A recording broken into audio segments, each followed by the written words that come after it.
passion, so we riding and we ready to go. 100,000 watts full throttle, baby, ready to blow. We passing coca up to Jupiter, we got your attention. You can tune in anywhere, but listen at your discretion. To the legend, Mr. Hot Man, get stop from each Get a little preview of me clearing my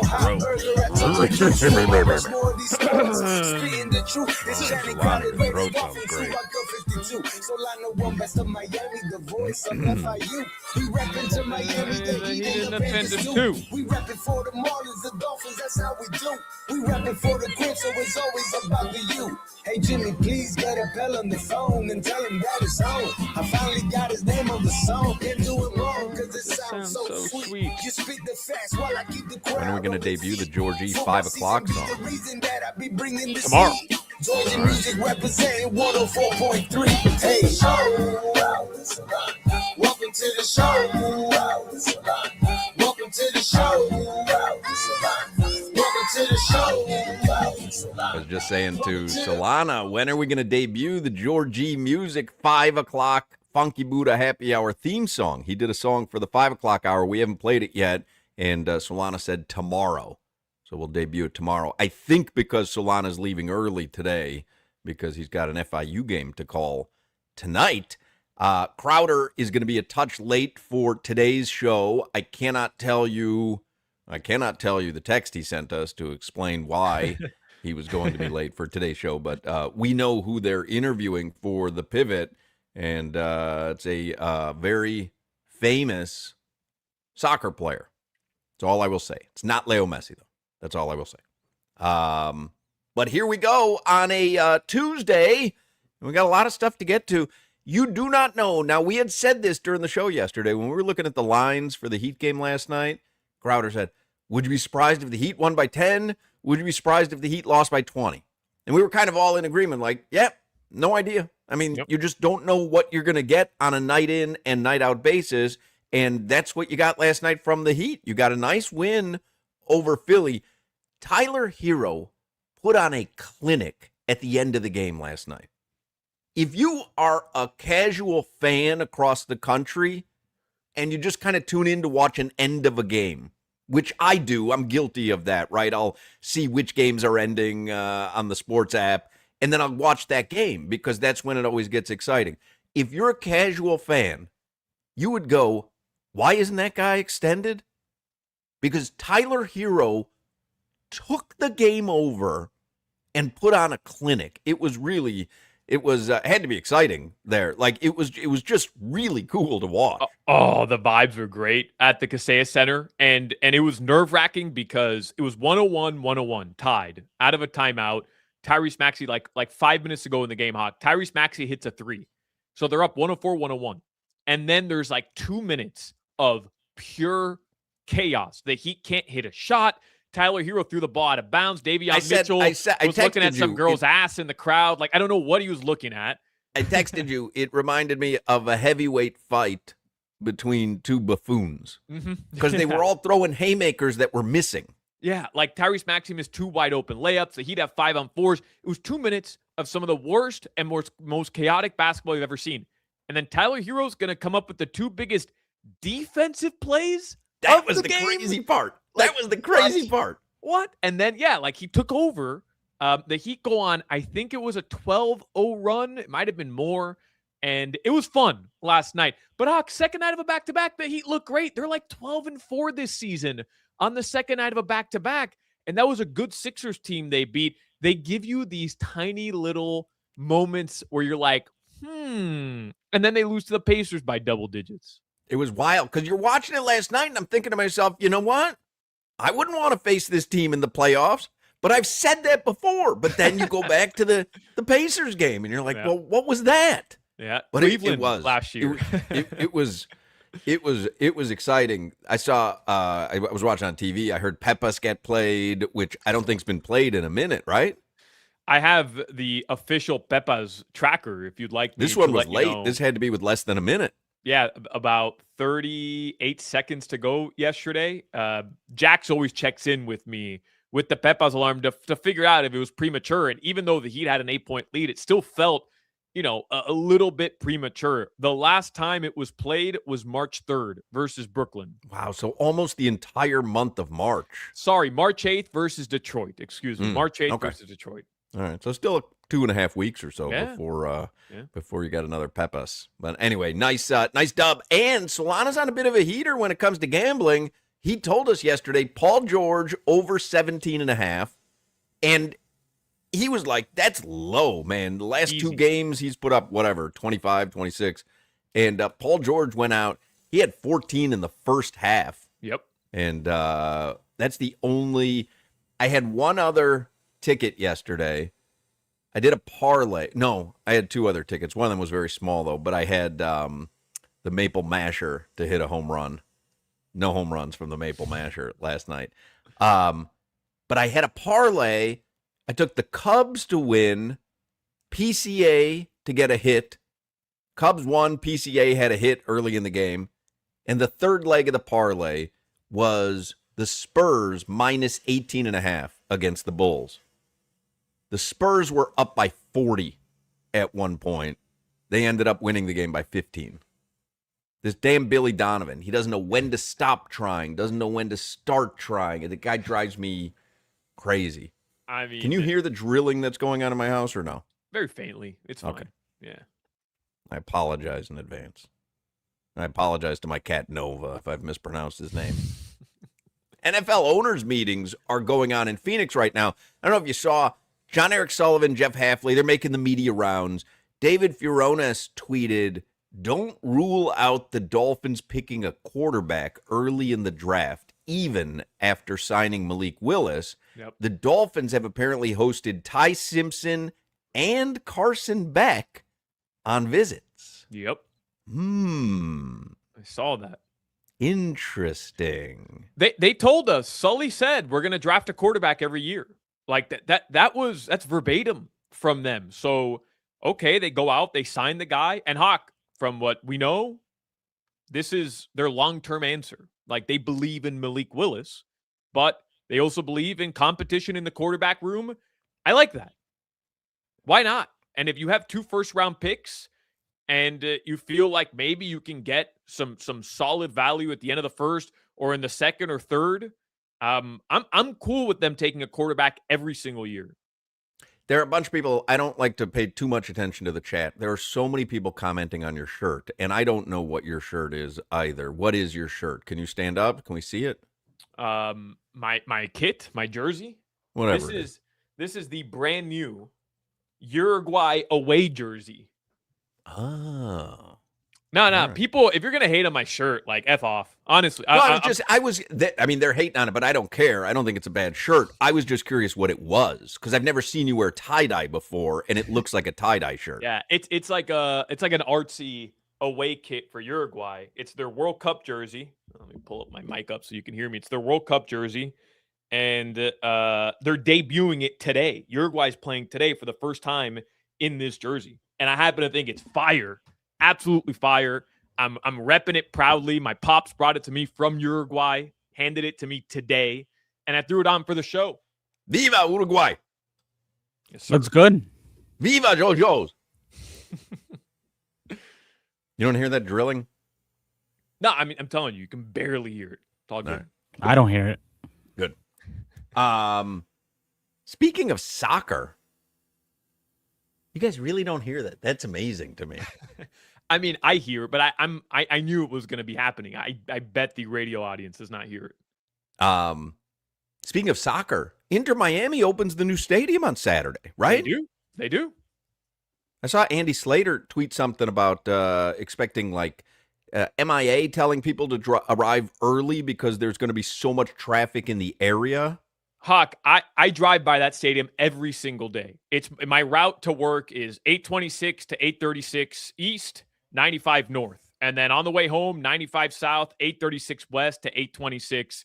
And I get off on the 874. I drive by that stadium every single day. And it looks beautiful. I can't believe how quickly they've put it up. It looks like it's going to be tremendous. That's going to be chaos on Saturday. There's construction everywhere. Andy Slater tweeted out, Miami International Airport officials will be urging passengers, employees, and visitors to allow extra travel time from 4 to 11 p.m. on Saturday due to Inter Miami's match. They expect heavy traffic at MIA entrances and exits. An official announcement will be coming soon. Yeah, so I know that they want people to take the Metro Rail. So there's an actual Metro Rail that you can take, and it goes to the airport. I've taken it before for flights.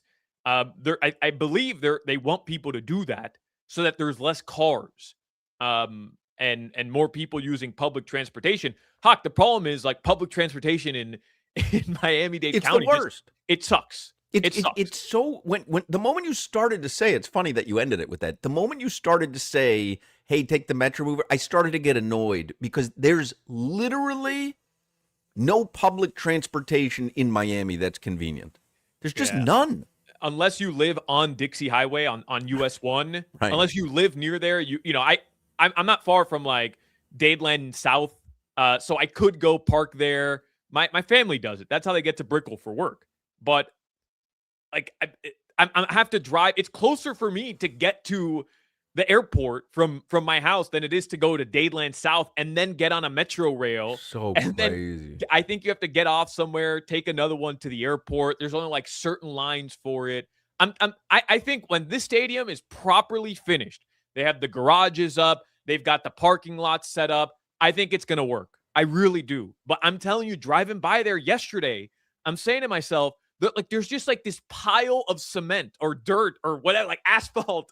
And then there's construction vans everywhere, trucks everywhere. So what? You're telling me between now and Saturday that's all going to be cleared up? No, it's impossible. All right, let's get headlines here with Alejandro Solana. Now they've got them all worked up. We have a loaded potato today, by the way. Chris Perkins is going to join us from the Sun Sentinel, talk about the NFL owners' meetings. Not that he's in Phoenix. He's here in South Florida with us. We saw him Friday at Gulfstream Park. He was at Gulfstream. Mike Cunha from CBS 4, he's going to join us as well. We'll play a little Talk About It Tuesday today, and Crowder will join us in mere moments. Hoch, I want to play some sound for you.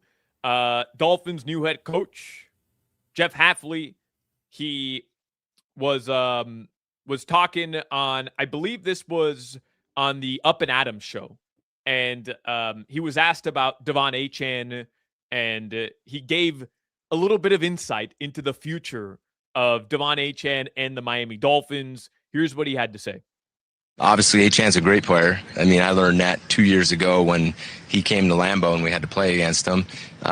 We'll have receivers for Malik to throw to. The next time you talk after the draft, and as we get the players here April 7th, I think you're going to see we'll get some good ones from him to throw to. I think there's some people thinking that Devon Achane's not on this team to start the season. Yeah, I don't know about that one. So okay, we'll save that for another day. But I got a good feeling he's going to be around.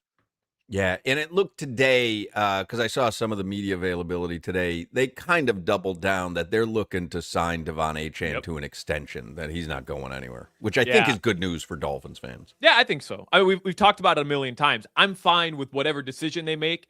If the market for Devon Achane is out of their price range in terms of what they deem to be, a fair price for them at this moment of the rebuild, then I wouldn't be upset if they got tremendous value for him. But it just doesn't seem like that's going to happen. Yeah. And no I'm point cool in just giving him away to give him away. Right. That doesn't make sense.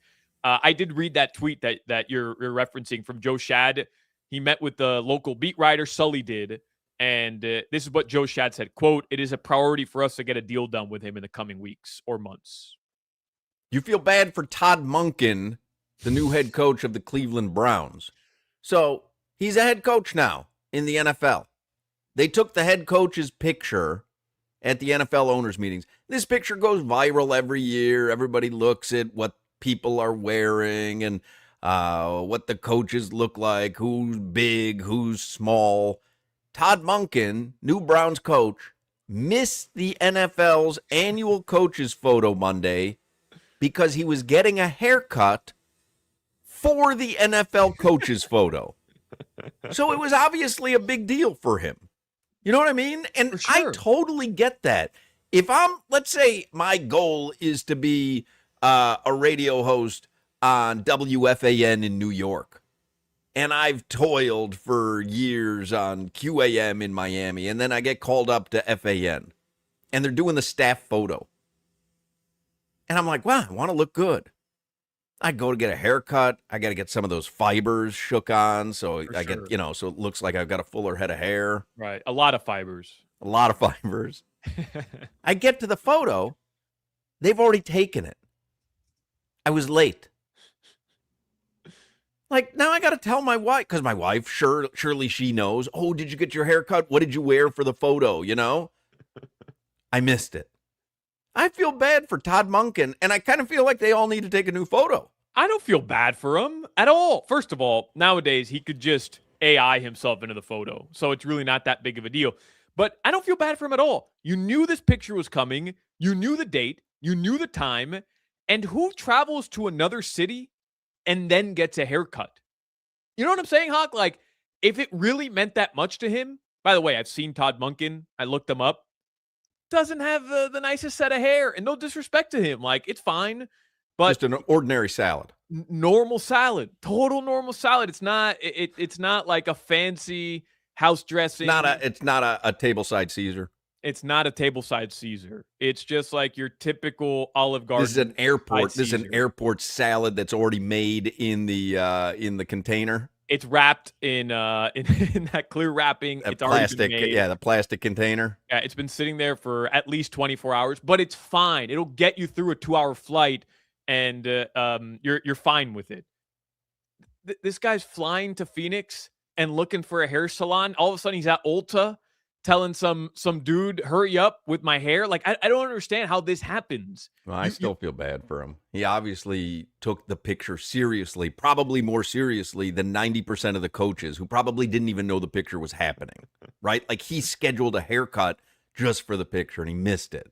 I feel bad for him. But how do you how do you get that so wrong? I don't know. Maybe he hadn't changed his maybe he didn't know it was Pacific time because they're in Phoenix. Oh, Phoenix also doesn't change their clocks.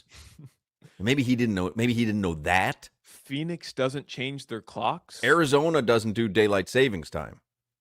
No, that can't be right. No, well, okay. All right. Why? Because they're Arizona. Why? I don't know. I don't think you're right about that. I'm 100% correct. Every state in the nation changes their clocks twice a year, correct? Yes. Arizona does not. But why? Like, why does Arizona get exempt? They're not exempted. Every state does it on their own, but Arizona chooses not to. Ridiculous. I don't. This is shocking. That. You didn't know this? Because everybody knows that when the clocks change, like there's certain parts in Arizona where, like, not in Arizona, but like, what is Arizona border? Like Nevada? Yeah. So you'd have a street, say, half of it is on Arizona territory, half of the street is in Nevada territory. And so your neighbor, it's 6 p.m., and at your house, it's 7 p.m. Wow. Arizona does not observe daylight saving time, told remaining you. on Mountain Standard Time all year, except for the Navajo Nation. Wow, that is shocking to me. All right, well, that makes sense then. That does make a little bit of sense. Right, maybe he just got screwed up with the time. Yeah, possible. So the Heat are going to play the Celtics tomorrow. The Marlins, they did get rocked by the White Sox last night. And the Chris Paddock Marlins debut, it It's a rough debut. didn't exactly go as planned. But they'll get him back tonight. They can still win the series with a win tonight and a win tomorrow. Jason Junk, he gets the nod tonight for the Fish, 6:40 p.m. Don't forget, you can listen to that game on our sister station, AM 560. I feel like Jason tonight. Junk is not his name. Isn't it Jansen Junk? I think it's Jansen Junk. That's what I said, right? Jansen Junk. No, he I'm said pretty sure he Jason Junk. Jason Junk. Isn't it Jansen Junk? Yeah, Jansen Junk. All right. You sure? I'm pretty sure I said Jansen Junk. Oh, okay. I mean, I had written down Jason Junk, but I'm pretty sure. You probably made fun of the lineup. You're probably like, oh, And the Sun Sentinel can't even edit their own lineups. It says Jansen, not Jason. By the way, the roof is open tonight at Lone Depot Park. All right. Good news if you're going to the game. What was the attendance yesterday? Anybody know? Pretty sparse. It was actually more crowded than I thought, but it was pretty sparse on TV. I didn't see it. Was it more or less than Saturday? Remember, I was there Saturday. Saturday was only like 10,500 announced. Yeah. Sunday was like 20,000. What's the, like, is it just because it's Sunday and it was early at 1 p.m. I think there was a lot of stuff going on Saturday, wasn't there? There was the Lipton. Yeah, but it was the Lipton. It was the women's final, but it got pushed back because of the rain. Like Lone Depot Park was closed. You had the AC going. It's a better atmosphere out there. You see the attendance for yesterday, Jimmy? Nope. Yeah, I don't see it anywhere either. My guy Kevin Barral usually puts it out. Let me see if he did yesterday. Roof is open today. No. I'll search for it. I'll get back to you. I didn't get to watch because I was watching the Heat game. What did it look like? It was decent? No, but it was not as Spartan as I thought it was going to be. Gotcha. All right. Hey, by the way, the Florida Panthers, they do play tonight. They host the Ottawa Senators at 7 p.m. and nobody's playing. The Panthers appear to have shut it down for the season. Wisely so, by the way. Not getting any hate from me. There was a tweet said the Panthers are seemingly calling it a wrap for the 2025-26 season. Paul Maurice says Marchand, Reinhart, Barkov, Lundell, Mikula, Rodriguez, Gadjevich, and Belinkis are all unlikely to play again this season. Who was that? Belinkis? Belinkis. Belinskis. Belinskis? Belinskis. What did I say? Belinkas? Belinkis. What did I say? You said Belinksis. Belinskis. Yeah, Belinskis. Belinskis. I found the attendance number, by the way. It was 6,000. It'd be great if you didn't say it, though. The joke. I know, right? The joke was I found the attendance number, and then you just let Solana go back to doing what he was doing. You almost had me with an excellent radio bit there. Sorry. 6,515. You don't hear that drilling, huh? We're good, man. I'm telling you, we don't hear it. You don't hear the hammering? No.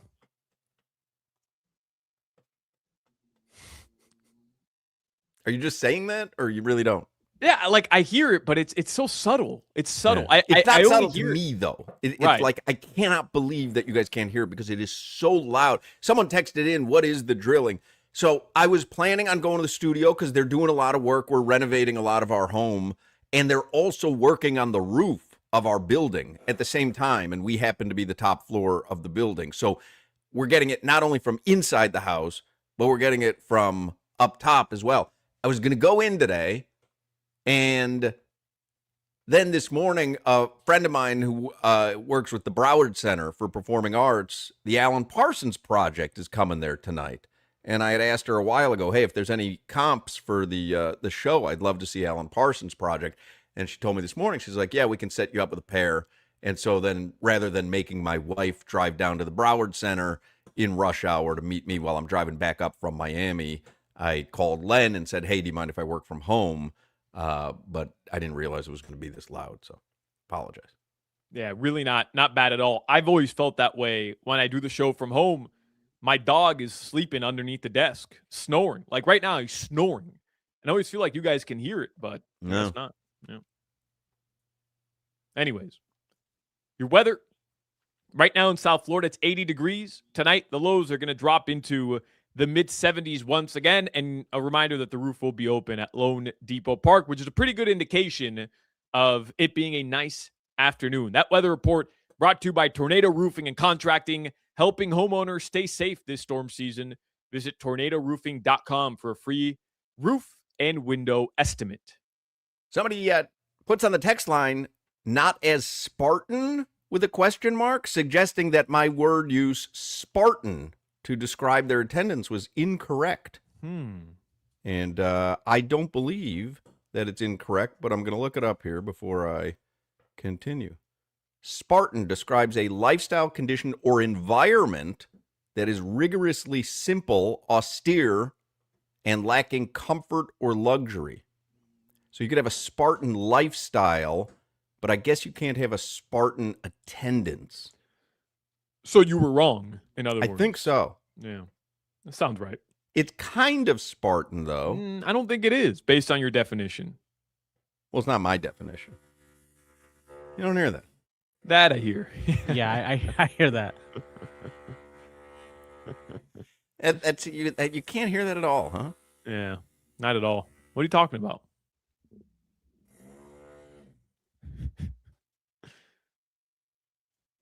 It's kind of weird. Like, people work throughout the afternoon. It's crazy. I know. And they consider home. that to be actual work. Go home, man. 2:30. We were working. Hey, play a replay. You're still drilling. Just play something you've played before. You don't hear that at all, huh? Nope.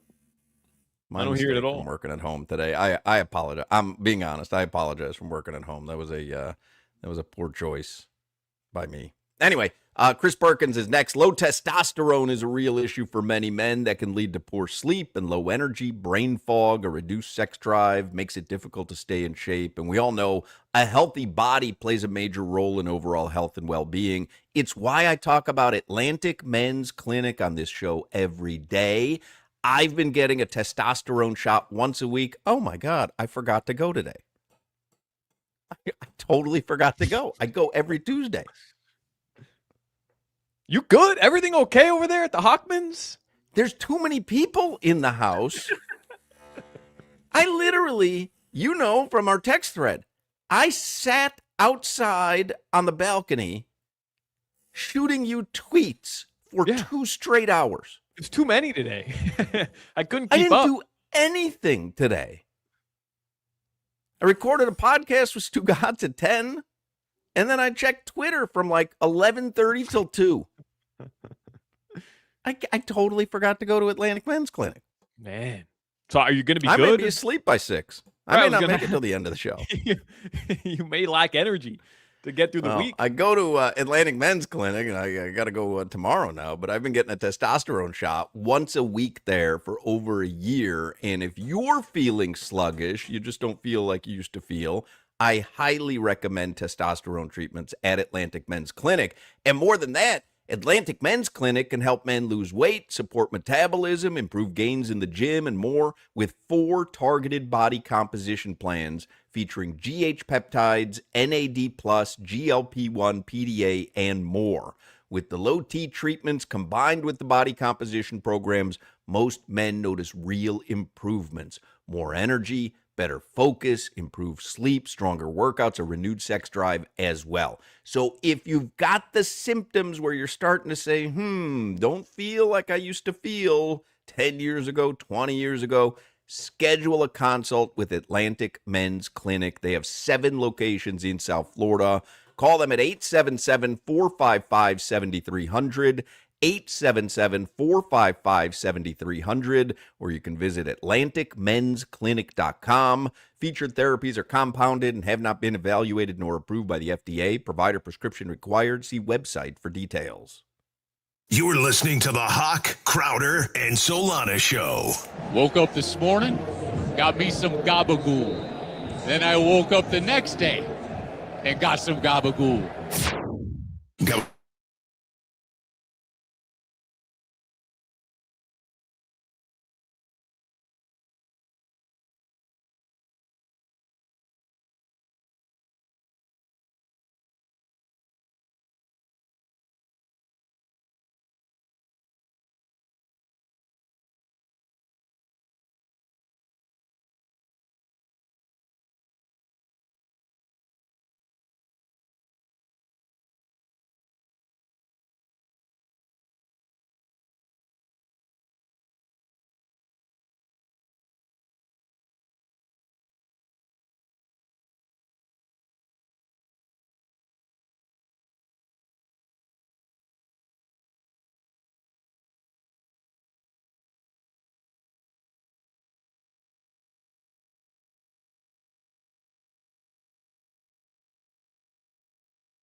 friend Chris Perkins is on the Toyota of Hollywood hotline. Perk is a columnist for the Sun Sentinel, writing about the Dolphins. So his colleague, David Furones, is in Phoenix for the NFL owners meetings.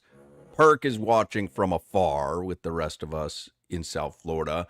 And we saw Perk Friday at Gulfstream Park. He was hosting the YouTube and radio show with Mike Mayo. And you were filling in for Defo, Perk?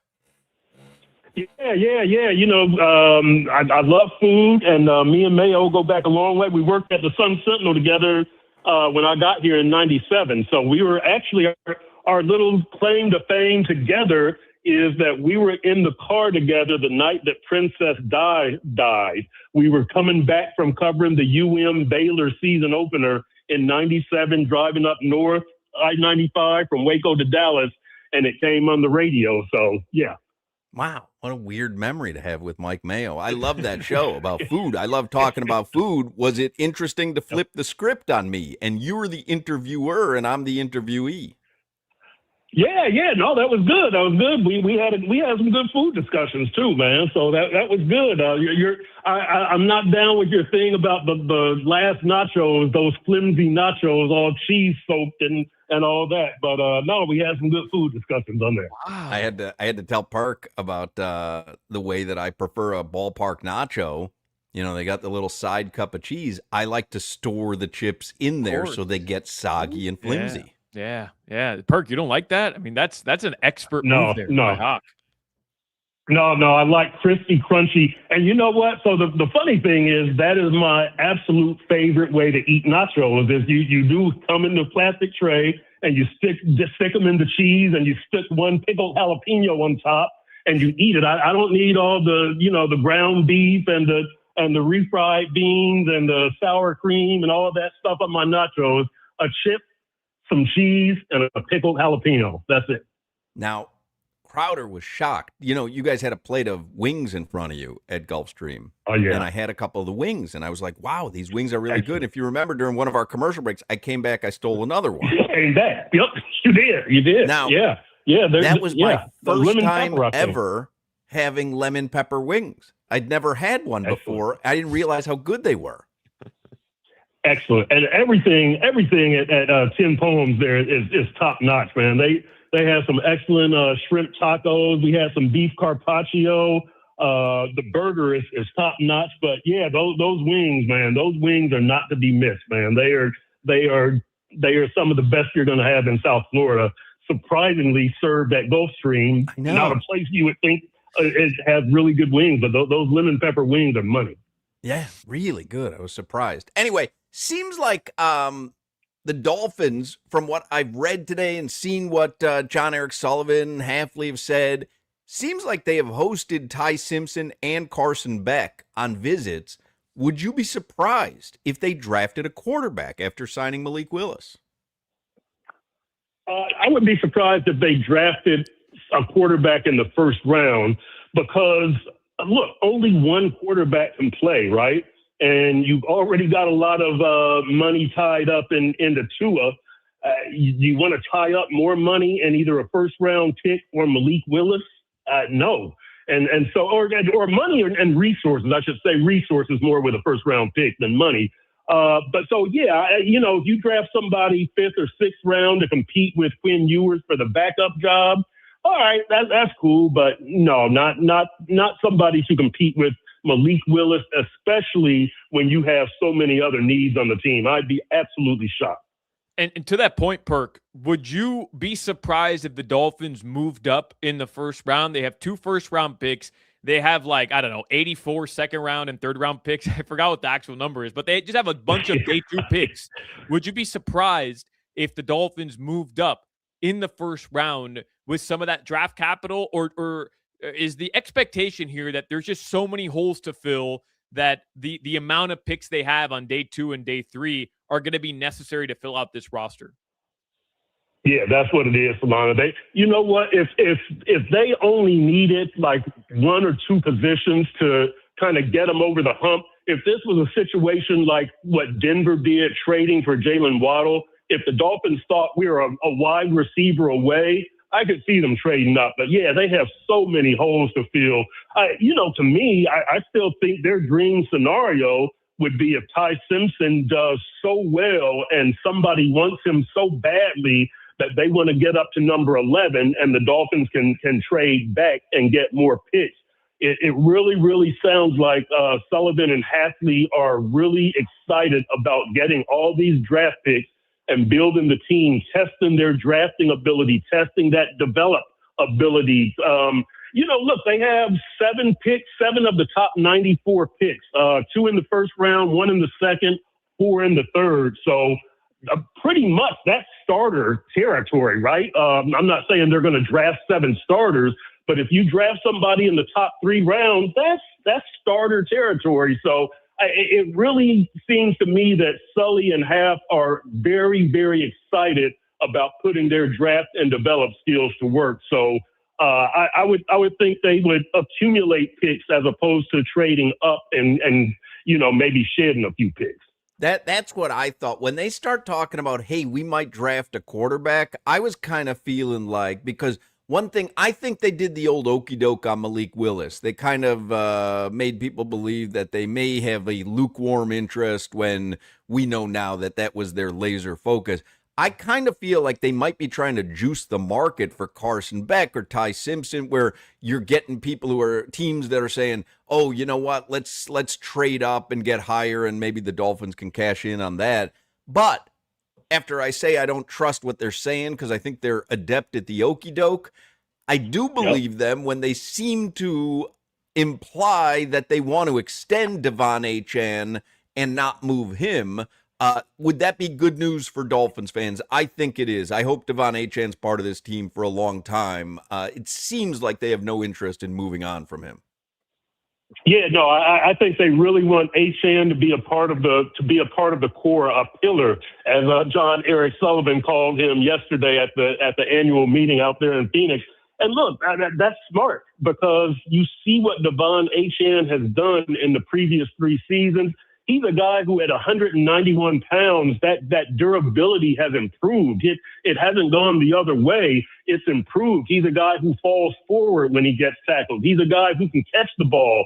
Now, I will say this, as much as I love Achane, he's a 191-pound running back. You better get some help for him back there. He can't carry a big load, especially between the tackles for the next 2 or 3 years.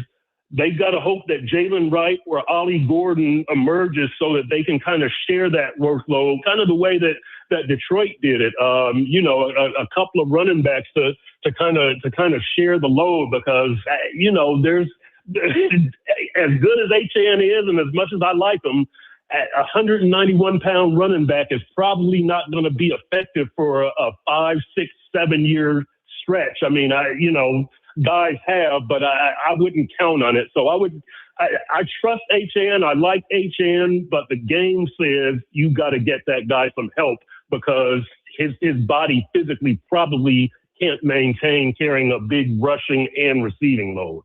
It's funny that you say that, Perk, because they've kind of done the opposite so far. And I know there's still a lot to do in terms of roster construction.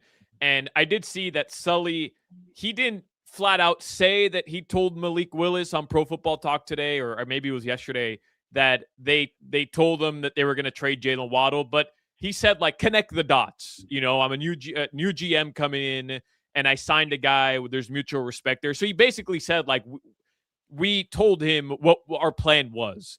But what's your gut feeling there? Did Malik Willis know that a teardown was coming when he signed with the Dolphins? Like, what does your gut tell you about that situation? What Sully told the media yesterday, the print media, was that he talked to Malik Willis after the deal was done. And he said, I'm not going to go consult guys and ask their opinion before I do a deal. That's not the way it works. So my understanding is that they talked to Malik after the deal was done to let him know, we don't plan on leaving you high and dry. We got a great offer. We weren't trying to trade Jalen Waddle. Denver they're the ones that called us, and kind of breaking it down to him. And I think that's a good way to operate because I'm sure Malik Willis was like, wait a minute, who are my receivers now? And so I'm sure they told them, look, you got the draft. We have 4 third-round picks that we can possibly trade for a starting receiver. So we're going to get you some assistance. We'll get you a tight end. You'll be able to throw to Devon Achane, and we'll get you a number 1 receiver. Just hang with us. I think it was something more along that vibe as opposed to before it happened, hey, we're going to do this. So, and again, that's a good way because, look, that trade caught us all by surprise. And I think that Malik Willis probably felt it harder than any of us. Hey, Park, now that we're seeing the new regime in action, and I understand, first of all, hindsight's 2020, I get it, and we haven't seen a single game on the field, let alone a single season.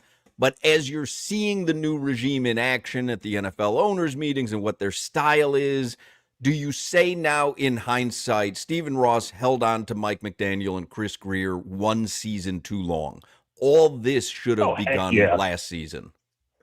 Heck yeah. And I had written this that I would have investigated getting rid of them after the 2024 season just because you can't have that much talent and not win a playoff game. I don't know if I would have done it, but I definitely wrote about it, and I definitely would have thought about it if I was Steve Ross.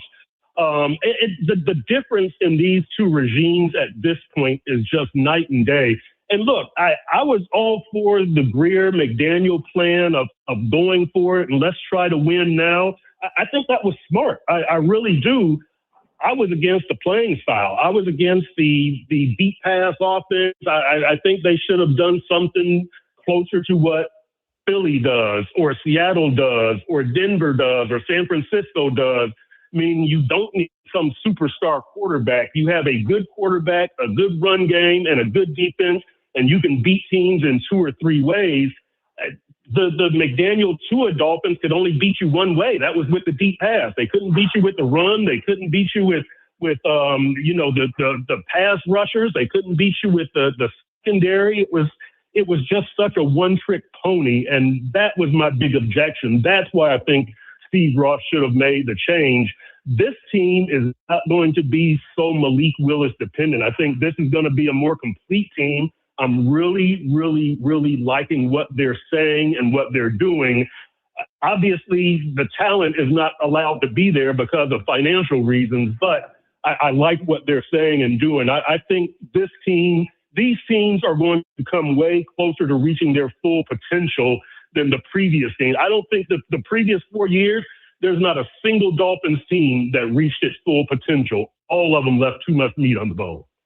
Chris Perkins, read his work in the Sun Sentinel, follow him on social media, and every now and then you might run into him at Gulfstream Park. Always enjoy talking to you, Perk. All right, guys, we'll do it again. Thanks. Soggy nachos on us, Perk. Scared him away. You did, yeah. Yeah. Nothing to do with that. Take a break, come back with more Hochman, Crowder, and Solana. You're listening to the Hoch, Crowder, and Solana Show. Hey, man, I'm not gonna lie, I'm the hottest chick in the game right now, man.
right, 3 o'clock hour, starting a little bit late. Went along with Perk there before us, so we'll get right into it. I didn't remind you in the 2 o'clock hour, and I forgot we've got Eagles tickets once again to give away. We've got a pair of tickets to see the Eagles. They're coming to the Hard Rock Live in May, and we've got a pair of tickets to give you every single day this week. And today we're giving away the tickets at 4:20. So about an hour and 17 minutes from now, you will have a chance to win. If you don't win Eagles tickets listening to us, you can purchase tickets at casino.hardrock.com or go to Ticketmaster or just search Hard Rock Hollywood or Hard Rock Live, and you will find many, many links to purchase tickets to see the Eagles at Hard Rock Live in Hollywood. But you can win a pair today if you're listening at 4:20 this afternoon. Let's get headlines here for the 3 o'clock hour. Mike Cunio is going to join us later on this hour. We're going to play some Talk About It Tuesday. Let's get headlines here with Alejandro Solana. There's a lot going on in the world of sports locally. I'll just start here locally. The Miami Heat did win last night. Tyler Hero took over the final 3 minutes. Hoch, the Heat's chances of making a top 6 seed are just 9.2% per Basketball Reference's playoff probabilities report. Yeah, it doesn't seem like a great chance of doing so. Nope. And their pathway in the play-in is not particularly easy. Yeah, we joked about it, right? Like, this isn't DeMar DeRozan and Trae Young awaiting in the play-in. The Heat would do themselves zero favors if they were a 9 or 10 seed. At the very least, you're an 8. You get to host you get to host one of the playing games if you don't win the first one. At the very least, the funny part is, Hoch, in the East, let's say you play that 7-8 matchup, right?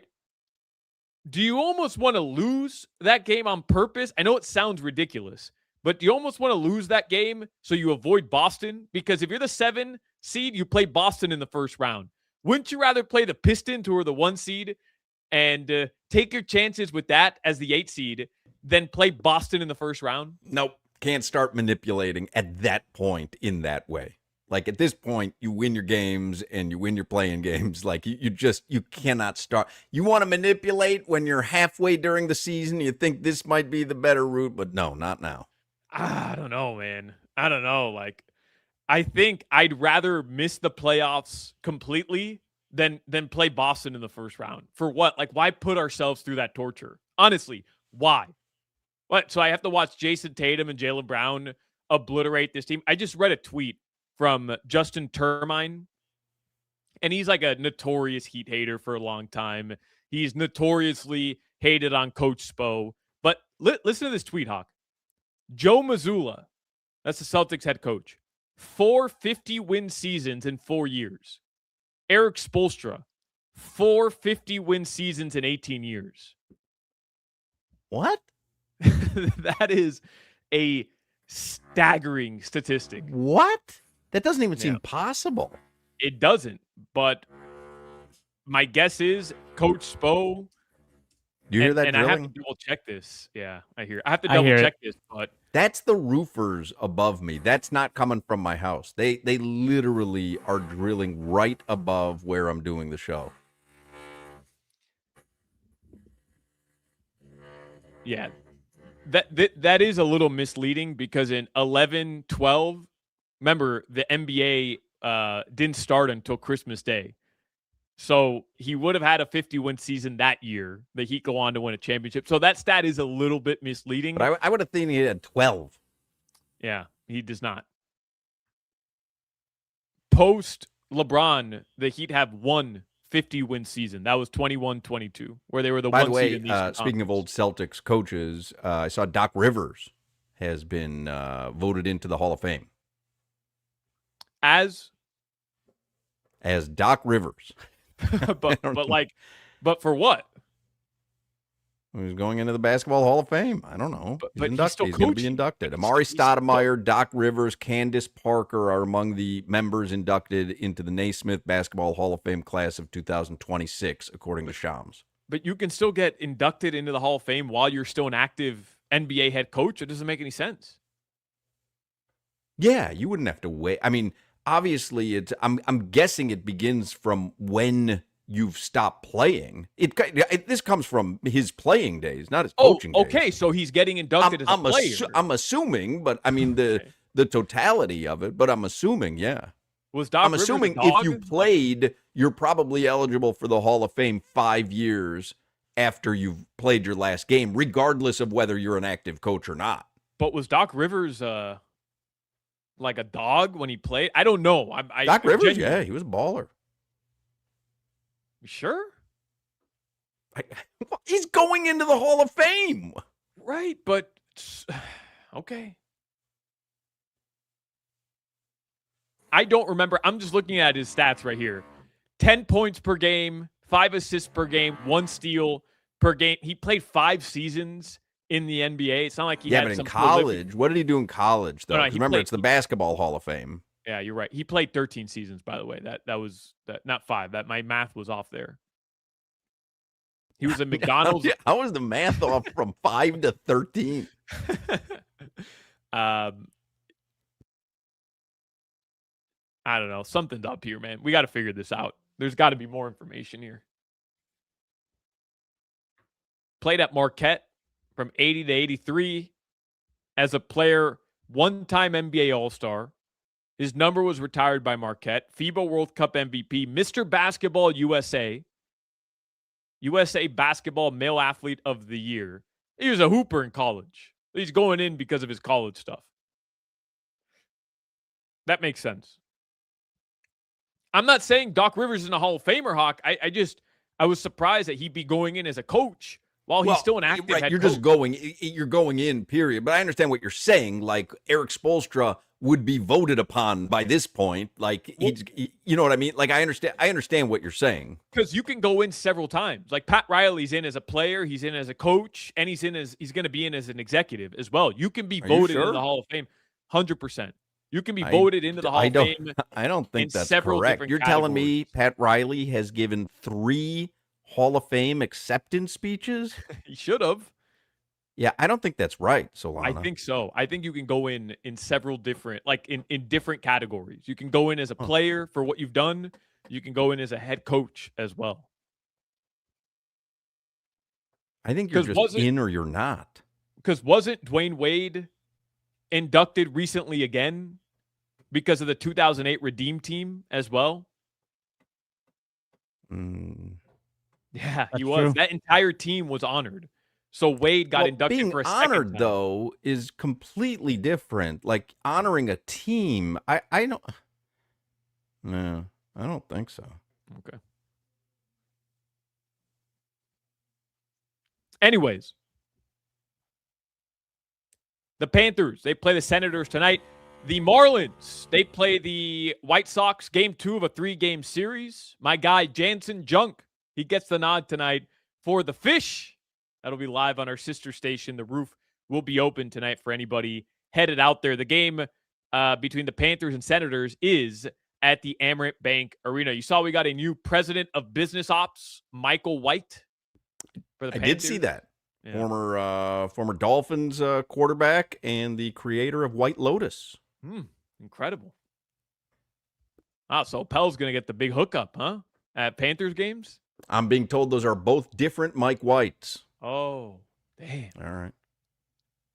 Will Manso pointed out, this dude looks just like Paul Maurice. I mean, twins. I did see someone tweet that. It's Paul Maurice with a different hairstyle. This was my favorite quote. So you got all the coaches and the GMs, all the football world has gone over to Phoenix. This is my favorite quote from Aaron Glenn. He's the Jets head coach. Quote, Geno Smith, he's the guy that's going to lead us to the promised land.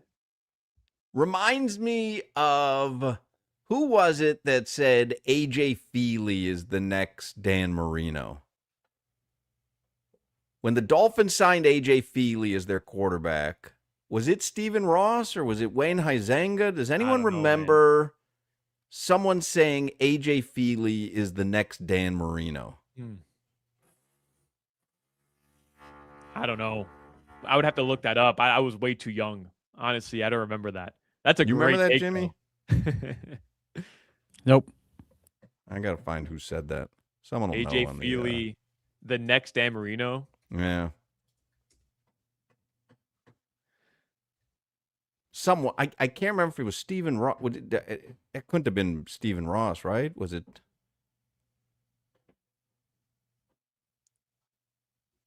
Was someone in the Dolphins organization and said, I think we have found our next Dan Marino. I think it may have been Huizenga because I don't think Stephen Ross owned it back then. No, Stephen Ross bought the team in 08, 09, right? Like right after the Wildcat year. I'm pretty sure. That's a great take, though. Phenomenal take. Which one? The one from Aaron Glenn or the one from Wayne Huizenga or Wayne someone Huizenga. with the Dolphins? Or somebody regarding AJ Feely, knowing what we know now. That's a great take. That's how I felt about Chad Henne. I was certain Chad Henne was going to beat Tom Brady. I was certain. Next Michigan great. It was Wayne. Did you find the actual quote? He just said he hoped Feely would be another Dan Marino. Yeah. Yeah, I remember that. He didn't turn out to be another Dan Marino. No, he did not. Nope. Unless your barometer is very low, like white quarterback. Then in that sense, he checked all the boxes. Or maybe he was saying he's going to be the next Dan Marino when he was our general manager for 3 weeks and he flamed out quickly. Maybe he never finished the thought. Is that the greatest decision in South Florida sports history by Dan Marino? Yes, it's the greatest decision by very few people. I mean, you kill people like Billy Donovan. When he left Florida, where did he go? He went to the Orlando Magic, right? And then bailed after a day. There's like every now and then someone will have enough wherewithal to say, this is a mistake. I made a mistake. Very rarely, though, will people actually reverse the decision that they've made because it leaves a lot of people in the lurch and it's embarrassing. But Dan Marino, like, he's got to every day go, oh my God, my life is so much better. Like, can you imagine? I would have been working 80-hour weeks and weeks leading up to the draft. I mean, I'm hobnobbing with people I have no interest in talking to. So Dan Marino made a great life decision. Huge.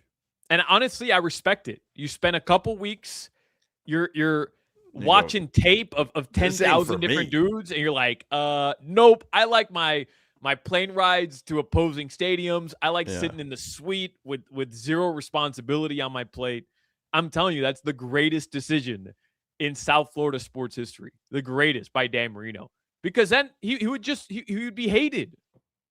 The most beloved athlete before Dwayne Wade would have just been hated and criticized and ridiculed by Dolphins fans. Yep. Yeah.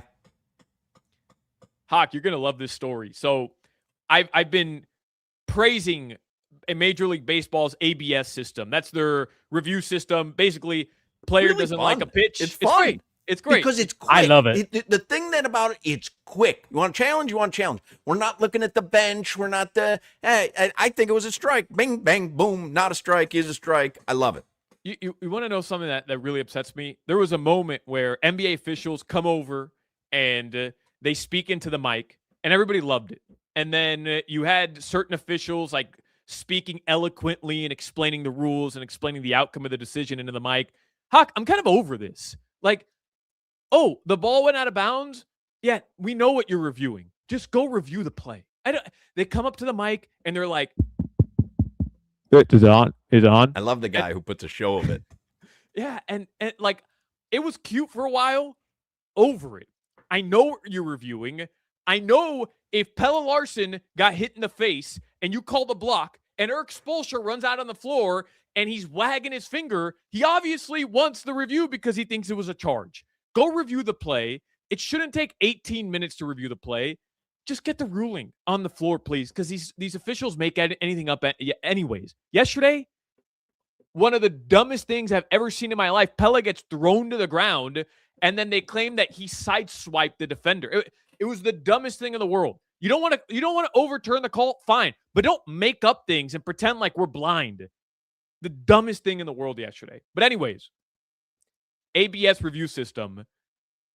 Finally, our first problem with it. Teams and players are lying about their official listed height. Did you see this? Oh, so it affects the electronic box? So the system, I did not see that. The system involves a strike zone that is based on a percentage of a player's height, meaning the exact measurements are important. And every team before the season had to submit the exact measurements of every player. And the previous version of the strike zone, it was basic. It was just middle of your torso down to their kneecaps. Like, it was just a basic system, and it would adjust based on every batter. Now, they're specifically tailored player to player, top to bottom. Top of the zone sits at 53% of a player's measured height, and the bottom of the zone sits at 27% of a player's measured height. And all of a sudden, guys shrinked 3-4 inches from last season to this season so that the strike zone's a little smaller. Happens to be genius. It's interesting, although the strike zone wouldn't be smaller per se, it would just move lower because the box is still going to be like, you can't have one box that's this for a shorter person and that for a bigger person. So it has to be a standardized box that just moves up or down. Yeah, you're right. You're right. Yeah. But it does move you could, lower if to the you ground. know you like low pitches, right? If you know you're a low pitch hitter, Right. you can manipulate it so that's more in your wheelhouse. Like, Right. yeah, it could be manipulated. Yeah. So we found our first loophole. That's Everything's impacting. got a loophole. Yeah, Everything in that's impacting 2026 has a loophole. We were talking yesterday with Steven Strom. The last time the Marlins had started a season 4-0, and it didn't happen. But I looked it up. They went 12-1 that season to start the season. Here's their lineup. The last time they had that 3-0 start in 2009. Emilio Bonifacio, Hanley Ramirez, Jorge Cantu, Dan Ugla, Jeremy Hermida, Cody Ross, Ross Glode. When's the last time you heard a Ross Glode reference? Loved Ross Glode. And I know Crowder's not here, but Chris Volstad was your ace. I love that 2009. lineup. That was a great lineup. Oh, I that's love like that peak. lineup. That's peak. Emilio! That's peak, man. All right. Your weather in South Florida right now, it is 80 degrees. Tonight, the lows are going to drop into the mid to upper 70s. That weather report was brought to you by Tornado Roofing and Contracting, helping keep your home and family safe when the storms roll in. Visit tornadoroofing.com for your free roof and window estimate. All right, now don't forget, we've got Eagles tickets to give away again today at 4:20 this afternoon. The Eagles are coming to Hard Rock Live. We're giving away a pair of tickets every day on this show this week, and we're going to give away today's pair at 4:20 in the afternoon. So make sure you're listening. You can purchase tickets at Hard Rock Hollywood. Just look online and get your tickets. Eagles are coming in May, but we've got a pair of tickets every day this week. Mike Cunio from CBS 4 is going to join us in the next segment. Cheetah Pompano is a great spot to watch a game or a fight. They got VIP areas. They got 4 stages of entertainment. And, of course, the most beautiful ladies in South Florida. Cheetah Pompano has an amazing complimentary gourmet lunch till 3 p.m. every day. Happy hour specials till 6. You've got 3 remaining tournament games left for college basketball. You can watch them at Cheetah Pompano or Cheetah Palm Beach. It's the slam dunk season, so make plans to watch the remaining games there. Don't forget, if you're planning a bachelor party, there is no better place to have it than Cheetah Pompano or Cheetah Palm Beach. You can get details online or at either of the clubs. I always say it, every day is a great day at Cheetah Pompano Beach. You want to make sure you visit Cheetah Palm Beach as well. You can get all the details at cheetahsofl.com. You're listening to the Hoch, Crowder, and Solana Show. I spend $250,000 a year on gluten.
Before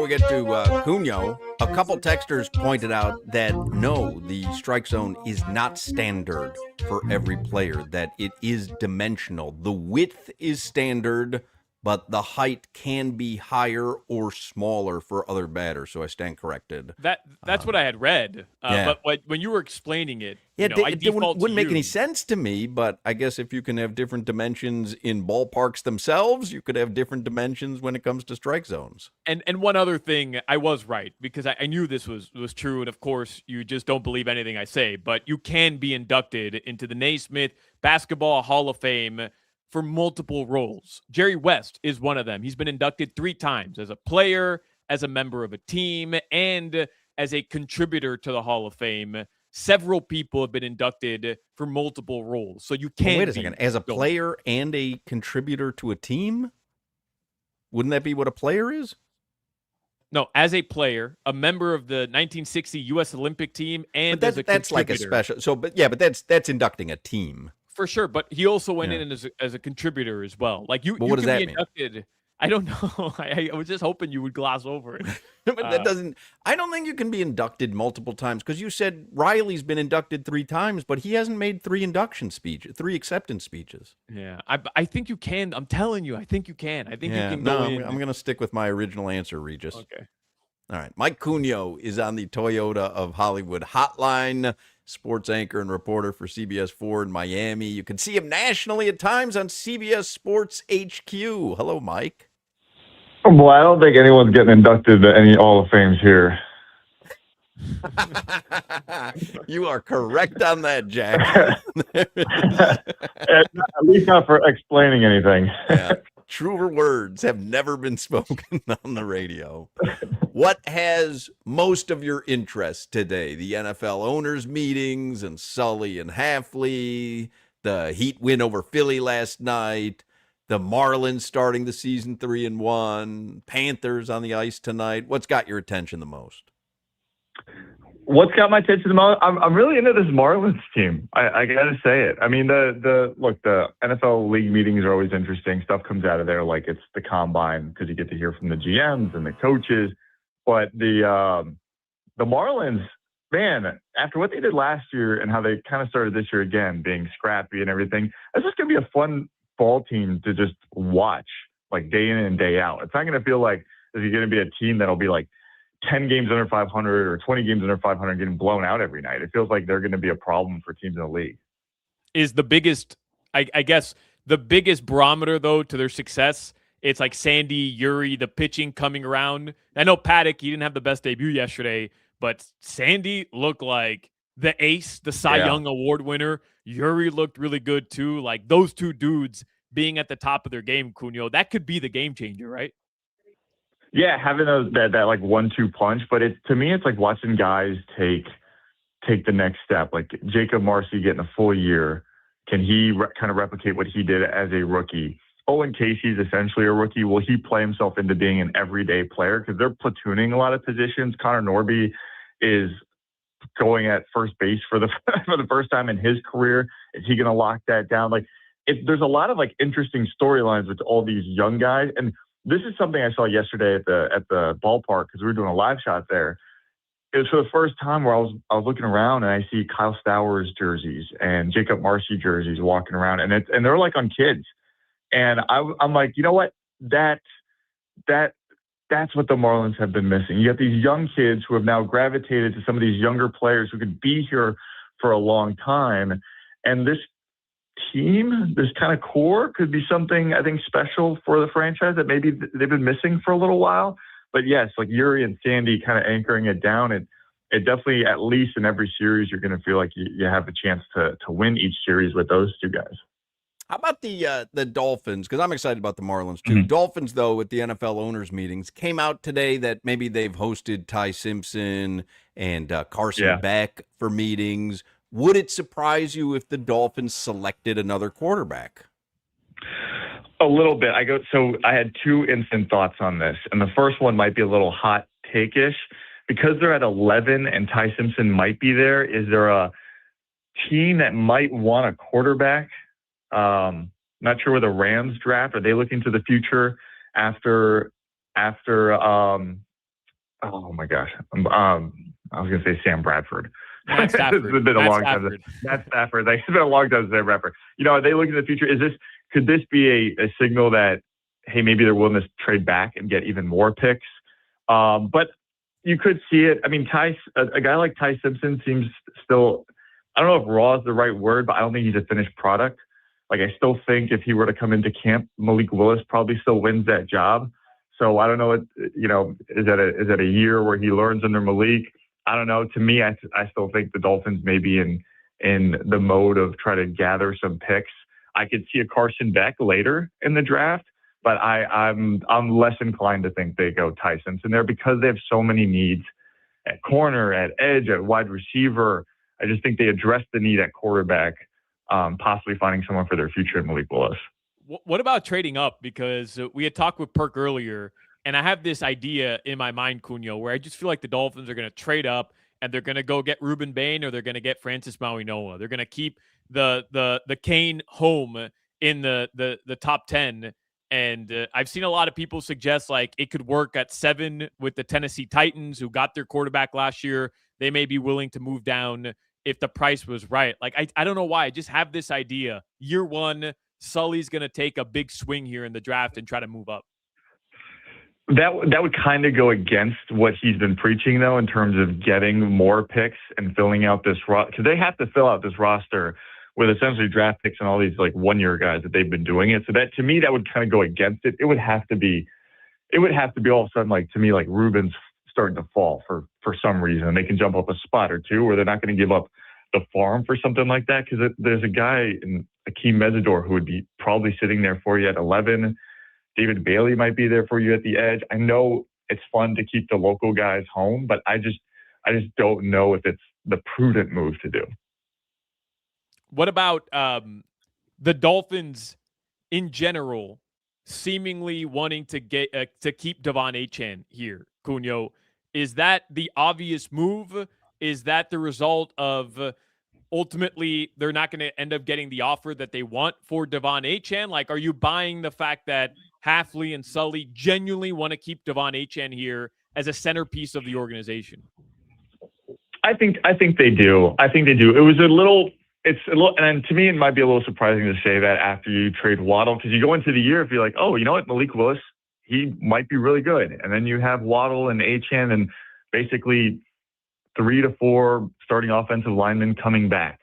You're like, okay, well, just add a couple pieces here and there to the offense, and it might not be all that bad. But when you trade Waddle, it certainly like perks your ears up and makes you question it. But I think if I think to an extent they still want to be competitive. Like they don't give off this tank vibe. So I still think they want to be competitive. Otherwise, you wouldn't have gone out and gotten Malik Willis. You just would have rode with what you had at quarterback and see what you had in Quinn Ewers, maybe bring in another vet behind him or someone to compete with him. I just think keeping Achane is just a sign that they're not punting on being a competitive team, because you still have to build some sort of culture here. If you want to keep guys like Achane and Brewer and Brooks around, those are the type of guys that are like culture building pillars because of their attitude and their kind of work ethic and the way they approach the game in the locker room. If you're trying to build something, to me, those are the guys you want in your locker room to build around. When you say they want to stay competitive, and I agree that they do, and I don't think anybody comes in first year and doesn't want to be competitive, but what's their ceiling? You know, this happens all the time, and it happened to me with the Marlins just starting 3-0, even 3-1. I'm like, you know what? This team might surprise, which I actually do think they might surprise because of the first 3 pitchers in the rotation with Sandy, Yuri, and Max Meyer. But what's the ceiling for the Dolphins? Because they still are kind of devoid of talent. Yeah, going into next year, I think if they hit like that 7-8 win total, you would be like, okay, considering what the cap restrictions they had, how they operated, and the coaching job Jeff Hafley would have to do, to me that would be like, and I don't want to, not silver lining or moral victories. To me, that's a pretty successful year considering you're having to rip off this Band-Aid of all these big contracts and Tua's deal to get to where you want to go. And if you can create a team, as much like Flo's year where they stripped that thing down, they still won like 5 or 6 games and moved and got out of the first spot. But you saw a fight with that team and with Flo. And that's what you kind of want to see. And so if you're hitting that ceiling of 6, 7, 8 wins, I think you're starting to prove something that A, that you're establishing a culture, and B, whatever Hafley's doing as a coach is putting you in and moving you in the right direction, along with the moves that John Eric Sullivan's making. Hey, Cunio, it sounds like you may have been recruiting a little bit for the Dolphins to bring in a new wide receiver on the sports desk. Hoch, I don't know if you saw this or not, but one of Malik Willis's old friends, I did. It seems like there's synergy there with a Kane and a new Dolphin, Cunio, and you might be the secret tie-in, the secret link. DJ Daniels trying to keep. We'll see what happened is, for anyone who watches the sports desk, that Solana's pickleball medal is proudly displayed behind him. And so he's the athlete on the show. So because we had CJ in studio, right I was now like, on the video feed I'm looking at right now. I was like, Solana, this is what a real athlete is. And so I brought CJ on to see the difference between pickleball and football and what real athleticism looks like. Gotcha. Thanks, Mike. Yeah, thanks for pointing that out. Somebody tweeted me, Mike. They were at the Marlins game. It was like Saturday or Sunday, and someone tweeted at me or DM'd me on Instagram, and they were like, "Should I F with Cunio? He's doing live shots here." I don't know which day you were there. Did you have a black coffee while you were at the ballpark? On the field, yes. I had probably a couple. And did you try any of the new Marlins ballpark foods? Would you consider eating the machete? Is that giant sandwich? I think I would. That's a quesadilla. Quesadilla. Sandwich. Is that okay? Sorry, I don't know. You're really going to rely on me to give you real good information on this stuff? Well, I could debate whether a quesadilla is a sandwich or not. I would enjoy that because that's a good radio debate, in my opinion. Is it though? I don't think is a wrap considered a sandwich? I think a quesadilla. But it's not a wrap, though. A quesadilla really is separated. No. I understand that, but I'm saying the tortilla folded is closer to a wrap than it is to a sandwich. But there's no question a quesadilla is not a wrap. But there is a question if a quesadilla is a sandwich. Closer to a calzone. It's calzone's cousin. Huh. Calzone is a quesadilla. The calzone is baked. So you're saying the quesadilla is the Hispanic version of a calzone? It might be. Interesting take. I've never heard that before, but he's not. I mean, it's shape-wise, they certainly are similar. No, but the calzone is like a massive empanada. That's what a calzone is. The calzone is just a giant empanada with pepperoni and mozzarella cheese. Yeah, but look at the shape of a quesadilla. Right. They're very similar. Like a half moon. Right. Because then I would say an empanada is probably closer to a calzone than a quesadilla is. Wow, this is fascinating stuff. He's not incorrect in some of these takes. Because they're the same. They're the same. They're the same meal. The empanada is just a mini version. It's just a small meat pie, and the calzone is just a giant meat pie. They just don't fill it with meat. Whoa, no. Calzone is not a giant. Calzone is not a meat pie. Calzone is a folded pizza. Yeah, right. It's just a pizza. Isn't a calzone? You know what? A calzone's not an empanada, and a calzone's not a quesadilla. A calzone's a pizza. Okay, I can get on board with you there if you admit a hot dog is not a sandwich. Well, a hot dog is a sandwich. That's protein in between two slices of bread. It's not. Well, then an empanada is a sandwich. It's literally called in many places a hot dog sandwich. Where? No, where?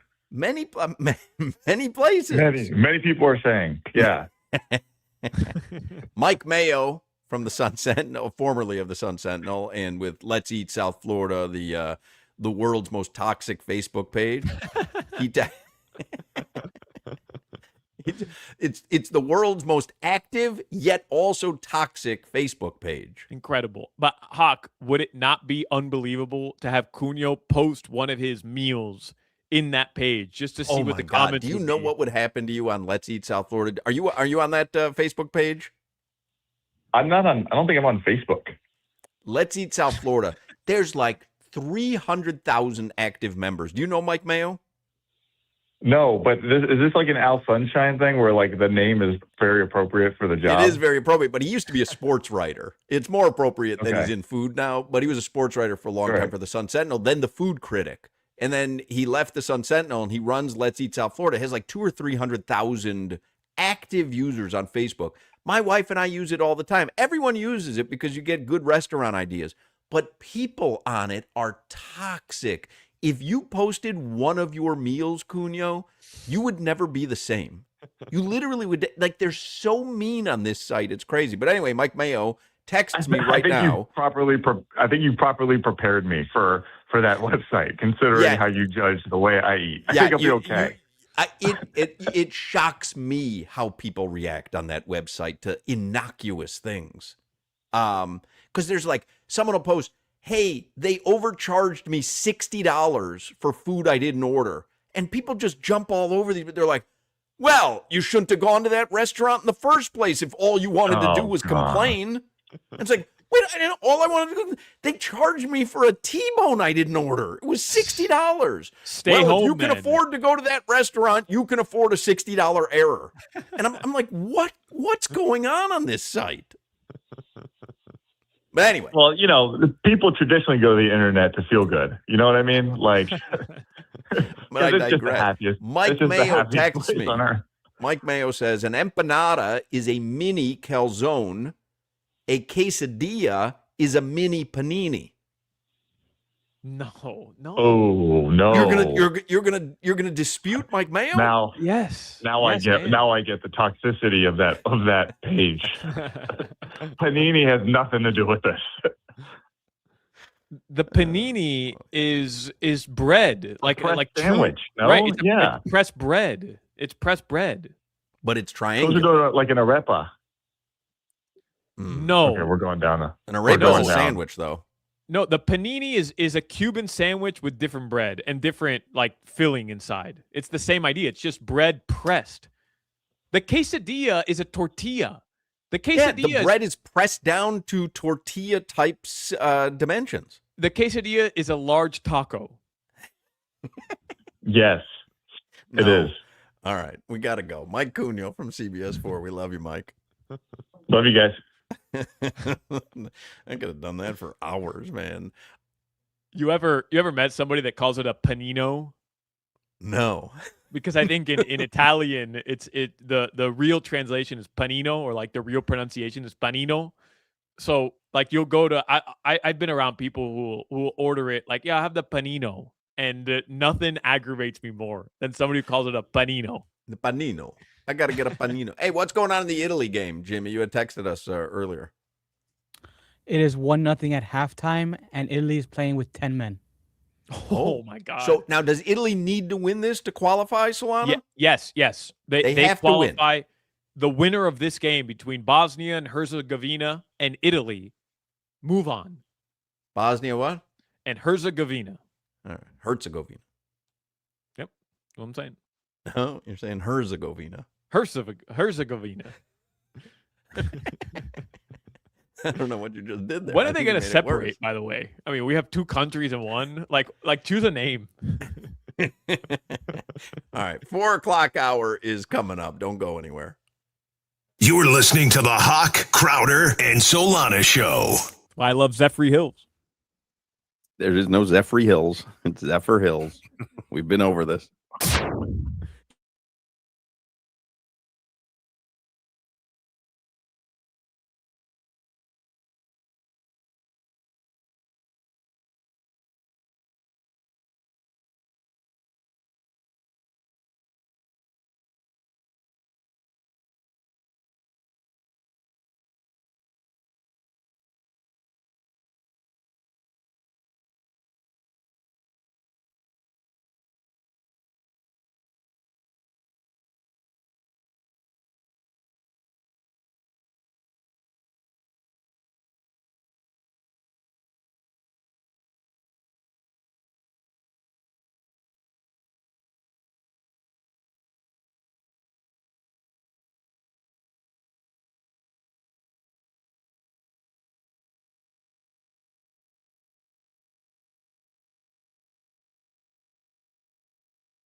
PM and we back on the clock, so don't get cutesy. Dog lead the station unlocked. We got the sports talk and the drama to make sure the T-clock. WQAM is the Avengers with no weak spot. For Joe Rose, Woody Bo, Omar and Moore, Tobin and Leroy giving gooses galore. Yeah, for 2 to 6 is reserved for 3 legends. The captains of America, not no Chris Evans. From Spritz to McRibs and calling out game scores. Hotman, Crowder, Solana. Get ready for some more. 4 o'clock hour, and Crowder is here. By the way, he has signed in from a nameless, faceless city. Hey, I'm in New York. Ah, the nameless, faceless city that never sleeps, New York. Today's been a herky-jerky show. They're doing a ton of construction work at my house. I made a mistake working at home today. I'm going to a concert with Lori after the show. I didn't want her to have to drive, but it's been inordinately loud for the 2 hours that you've missed, so at some point, you may hear me duck out, and it's just you and Solana and Jimmy. I'm just giving you a little heads up. I got the heads up on the text thread after I finished shooting, and I like herky jerky because it's a herky jerky situation right now. We had one of the best soccer players in the world on. I said at the beginning of the show they're interviewing a very famous soccer player. The only hint I'll give you is it's not Leo Messi. It's not Leo Messi. And I got Solana a jersey because I had to reach out to Solana because he's a soccer guy. So he gave me a bunch of, he was pumping me with questions because I know nothing about soccer. So I got him a jersey and it's signed. What? Whoa. So now you're still going to give it to Solana? Here goes the herky jerky part. It says my guy Channing. Get the hell out of here, man. But my question is, it's a story. Like when you have a jersey signed, it's a story. So when you have this jersey and it says my guy Channing with the signature, then now you have the story of, oh, my man Channing Crowder, we had a radio show together. You can tell little Alejandro someday, and you can explain the whole story to him as you have this amazing player's jersey on the wall, and it doesn't say your name, but now it's a story. Isn't that what jersey signing is about? Well, it's the story I want to tell, and I would prefer for it not to say to my guy Channing, so I could just make up to everybody who walks into the man cave, yeah, I met this guy, and he signed it, and whatever. But now I have to be like, Crowder got this jersey signed, pretended like it was for him, and just gave it to me because he doesn't want it stacked up in his office next to 18 Zach Thomas the signed thought was jerseys. there. The thought was very nice, though. It was. I would put it. I would get it framed, but I know you love soccer more, so I want to give it to you. But it has my name on it, and I think just the maturation of the story is even better than just having a signed. You could buy a signed jersey. You can buy a signed jersey that says to my guy Crowder or to my guy Channing with the signature, and now it's a story behind that jersey. All right. Did you hear that drilling, by the way? It's not bad. I heard Solana. I saw Solana telling you on the text. It's not that bad. Like you don't hear that? It literally feels like they're drilling into my skull. Like you don't. All right, if it doesn't sound that bad, let me then start the 4 o'clock hour with something we haven't done in a while: the stock market report on an upbeat tone. Stock market report sponsored by Anajar and Levine Accident Attorneys. Call 1-800-747-FREE, 1-800-747-3733. Dow Jones today up 1,125 points. That's a 2.5% rise for the Dow today. The S&P 500 up almost 3%, up 184 points. And the NASDAQ up almost 4%, up 795 points. So today was a banner day on Wall Street. Ooh, a lot of green. I like it. Take it, man.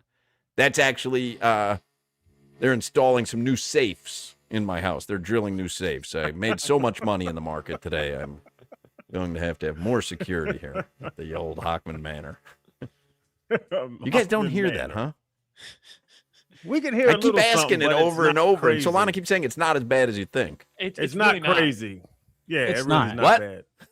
I can't even hear you.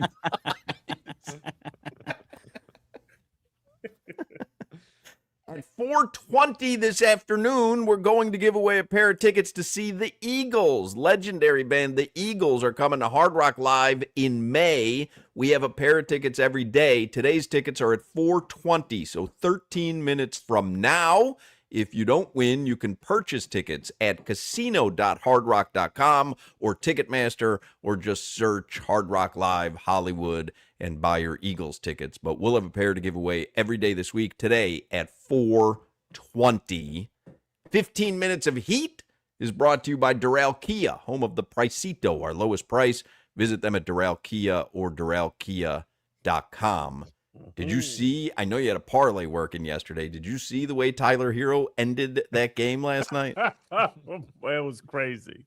That was a big win, though. Eating it East, all that stuff. But that was a good game for our gambling and a good game for the Heat. Yeah, Paul George went over, flew over. That was a great call by Solana. But then you're waiting on Tyler Hero. Tyler Hero, how long was that? That was about 2.5 minutes that he just went off, Solana?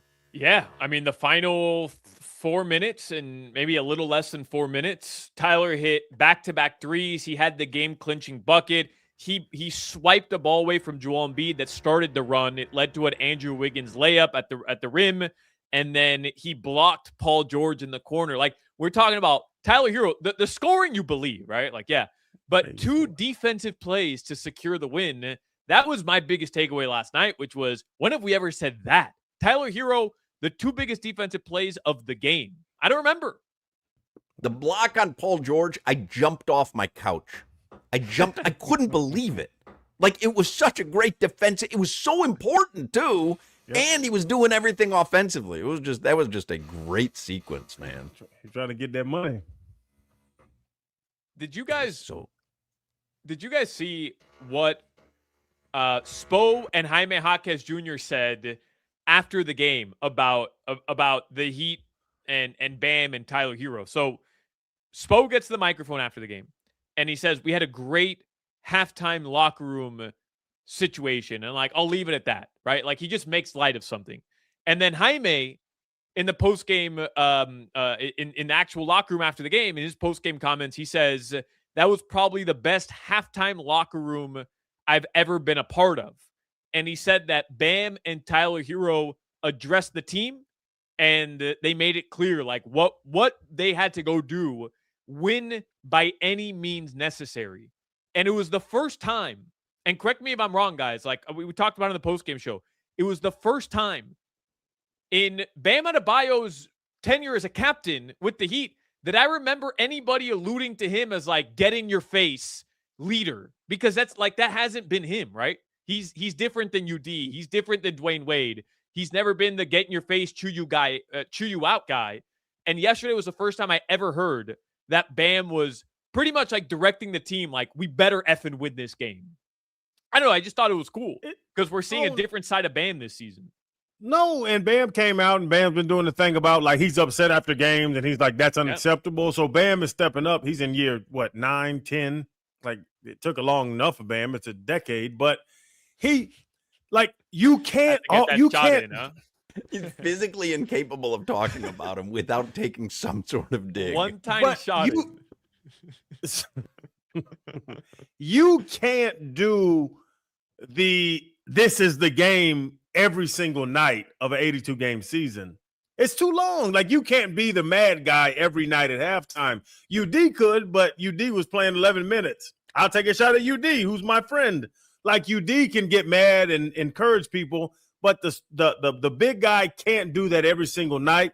And for him to do it, for him to get upset this year, I enjoy it. I like it.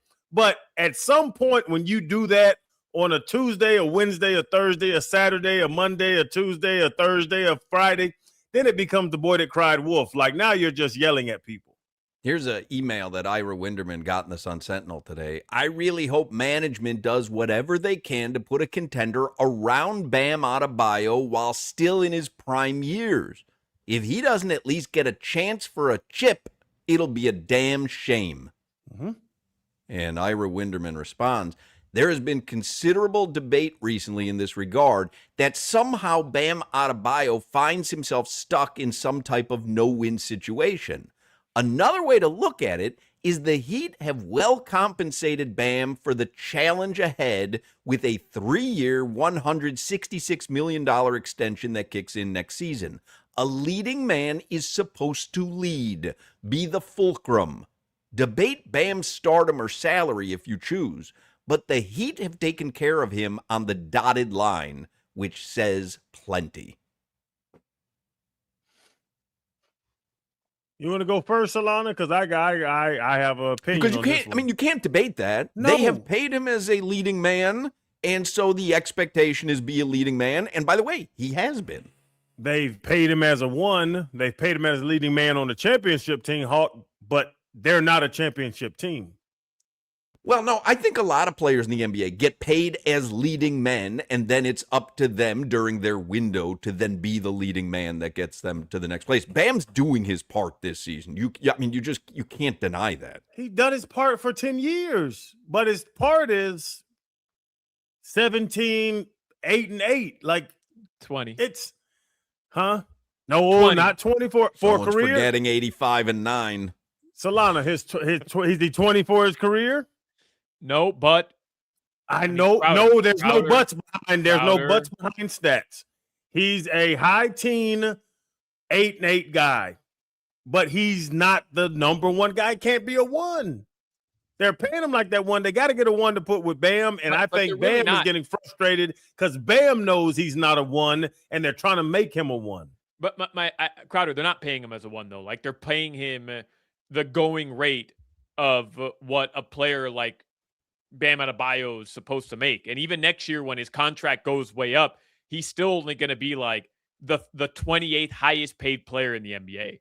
So like they're not paying him as or top 20 in the NBA. They're not paying him Steph Curry money. They're not paying him LeBron money. They're not paying him Luka money. They're not paying him to be a top 5 player in the NBA. They're paying him what he would get on the open market anywhere by any other team for the value that he provides for an NBA franchise. I'm with you though. Like he said it yesterday.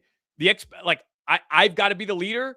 I've got to be the guy that they look to pull them through these moments. Like that's an obligation I have.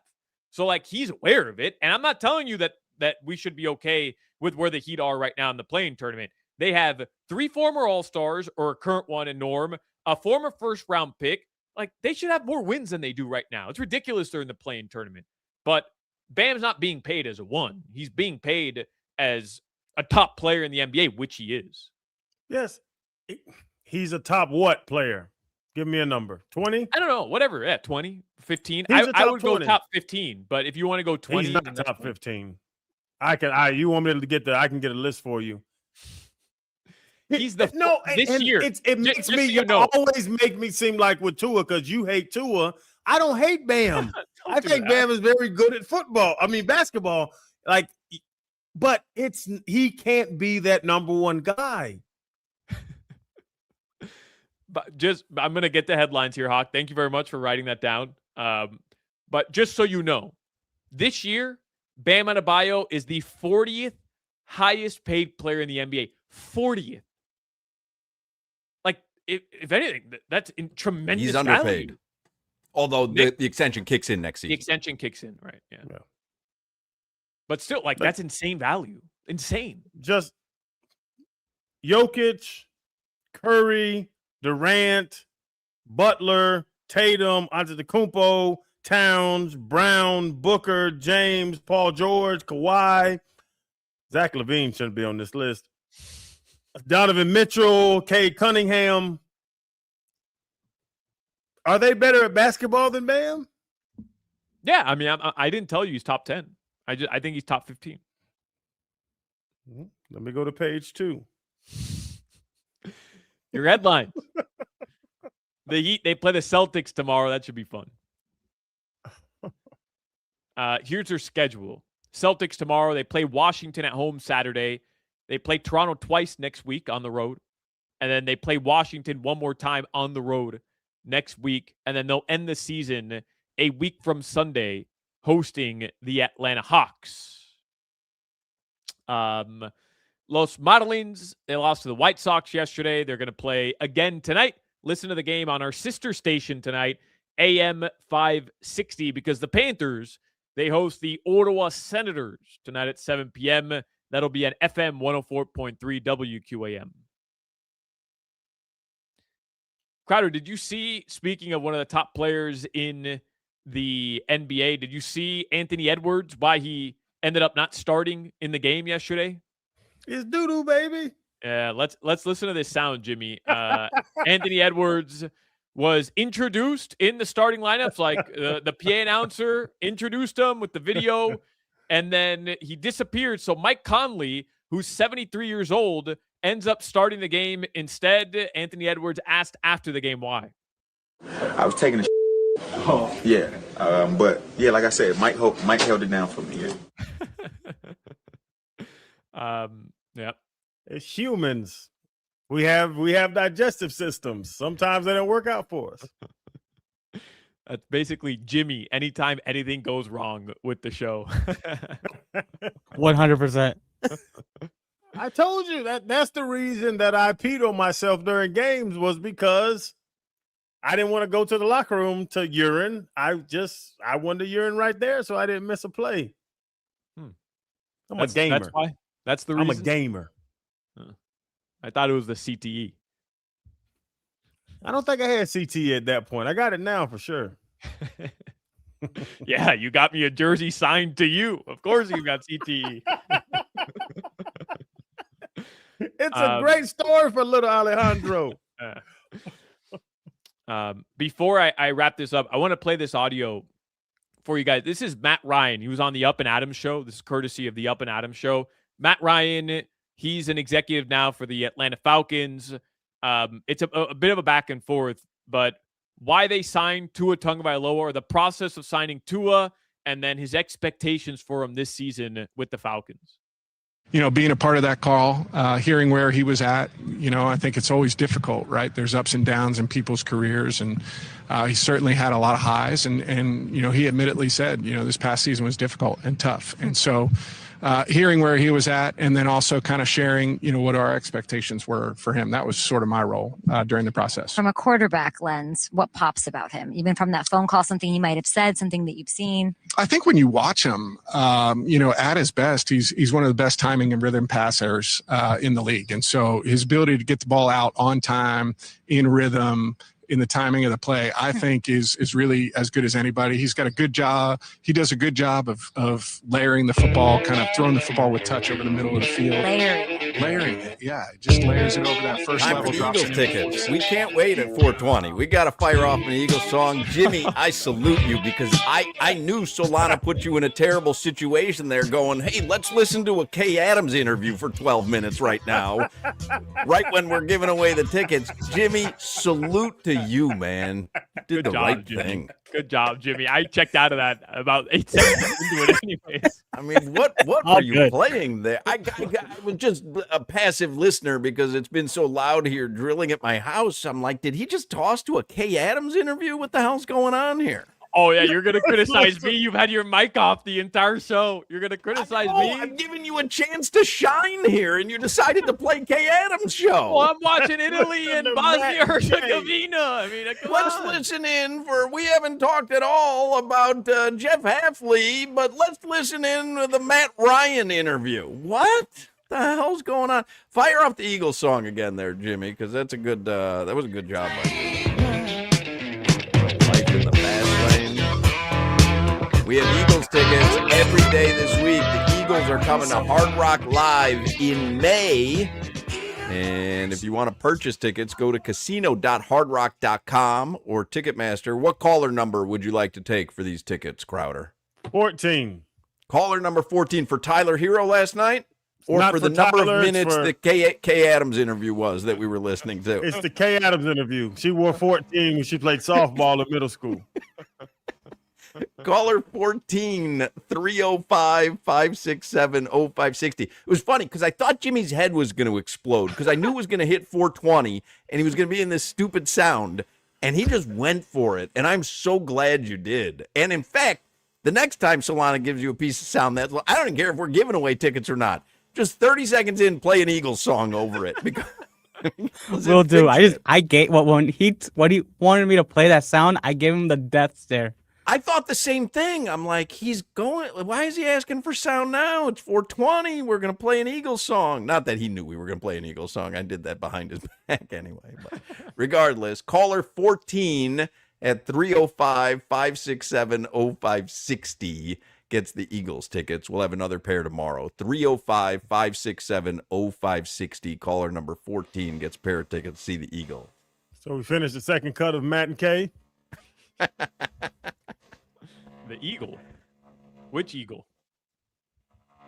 You got to make it plural there. The Eagles. I literally can't hear you guys. I'm not even kidding you. It's so loud in my apartment that I can't hear what you guys are saying. They're going to stop at 5. Right? That's what I keep telling myself. Yeah, you got about 40, about 37. I got to turn the mic off because it's just so loud. You want to do prize picks? You want to do the weather and prize picks, Solana? I'm not ready for either of those, so we've got to transition. All right, play more K Adams. Here's a cut. No, I'm just joking. No, you know what? Something jumped out that I didn't even. It's ridiculous, but Matt Ryan said at his best. His best is gone.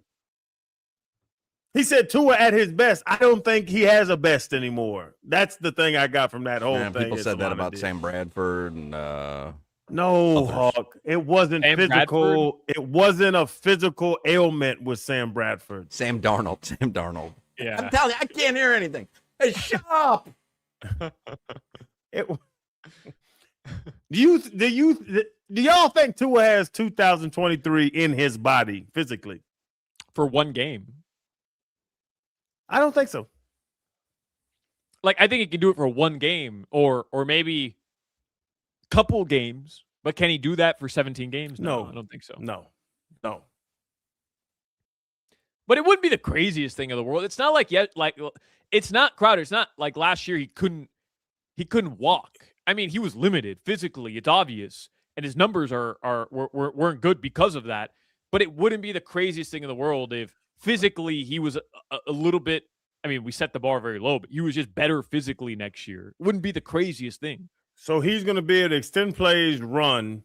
No. First downs. That's gone. He couldn't do it in college. He can't do it. He didn't do that in 2023 either. They kept him in the pocket. They fattened him up like a turkey on Thanksgiving, and then they just put weapons around him, and he was accurate. And they were able to run the ball with Raheem Mostert and Devon Achane. Like, it's not like Tua was Michael Vick in 2023 either. They protected him, and he got the ball out fast.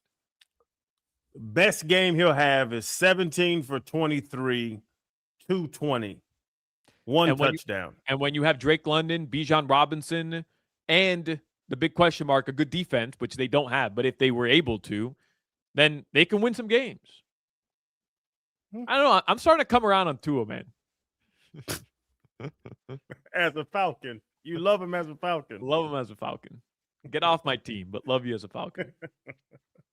All right. Your weather in South Florida right now, it is 81 degrees. Tonight, the lows are going to drop into the mid-70s. This weather report is brought to you by Tornado Roofing and Contracting. Storm season is coming.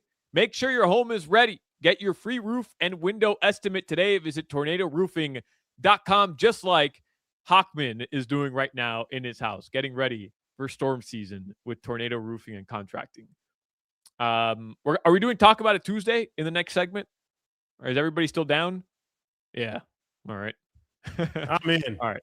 Talk About It Tuesday is coming up in the next segment. Before we get there, let me talk to you about the playoff push and, of course, tournament hoops. It's all heating up, and there's no better way to cash in on the high-flying hoops action than with Prize Picks, where it's always good to be right. Every bucket, every dime, every win means more when you're playing on Prize Picks. You do not want to pass up your next shot. I've been talking to you about Prize Picks now for well over a month, and those of you who have downloaded the app, those of you who have used my code Solana, you have been playing with $50 that you received instantly for your lineups. All you've got to do is play your first $5 lineups. And if you've never used the app, I'm telling you how simple it is every single time I talk about this every single day. You download the app, you use my code, you make one lineup, 2 to 6 player stat projection. That's the lineup. And you're choosing more or less on each player. If you get your picks right, you can cash in. And the best part is, yesterday, I created a lineup that was basketball, but you can do baseball now that baseball season's back. You can do hockey as we're getting into the playoffs. You can do soccer. There's soccer every single day around the world. College basketball, tennis, UFC, golf, esports, and so many more sports. There's also a brand new feature on Prize Picks, which I absolutely love. Early payout. So if your player gets off to a hot start, you can now choose the option to cash out those winnings before the game even finishes. On Prize Picks, how you play is up to you. You want flexibility? Choose the flex play, where you can get paid even if one of your picks misses. Or you want bigger payouts?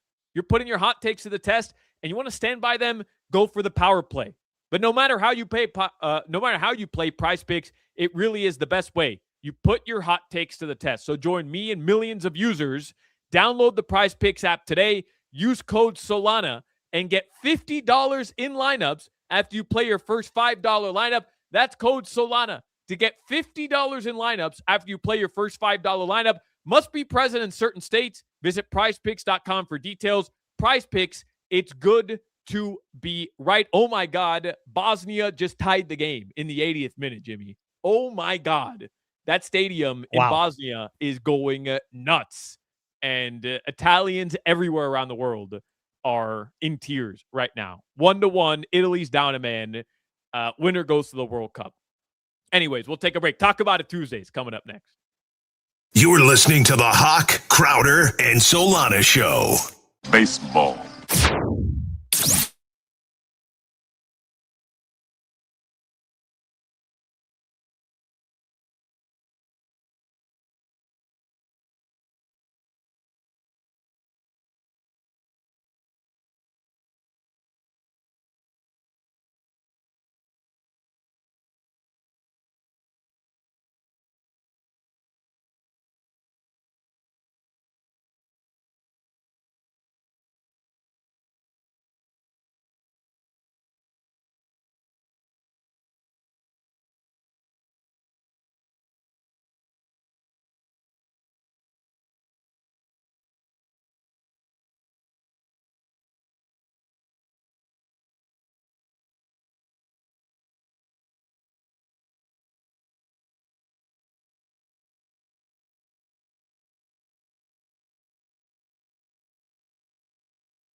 All right, Hoch's going to sit this segment out Mm-hmm.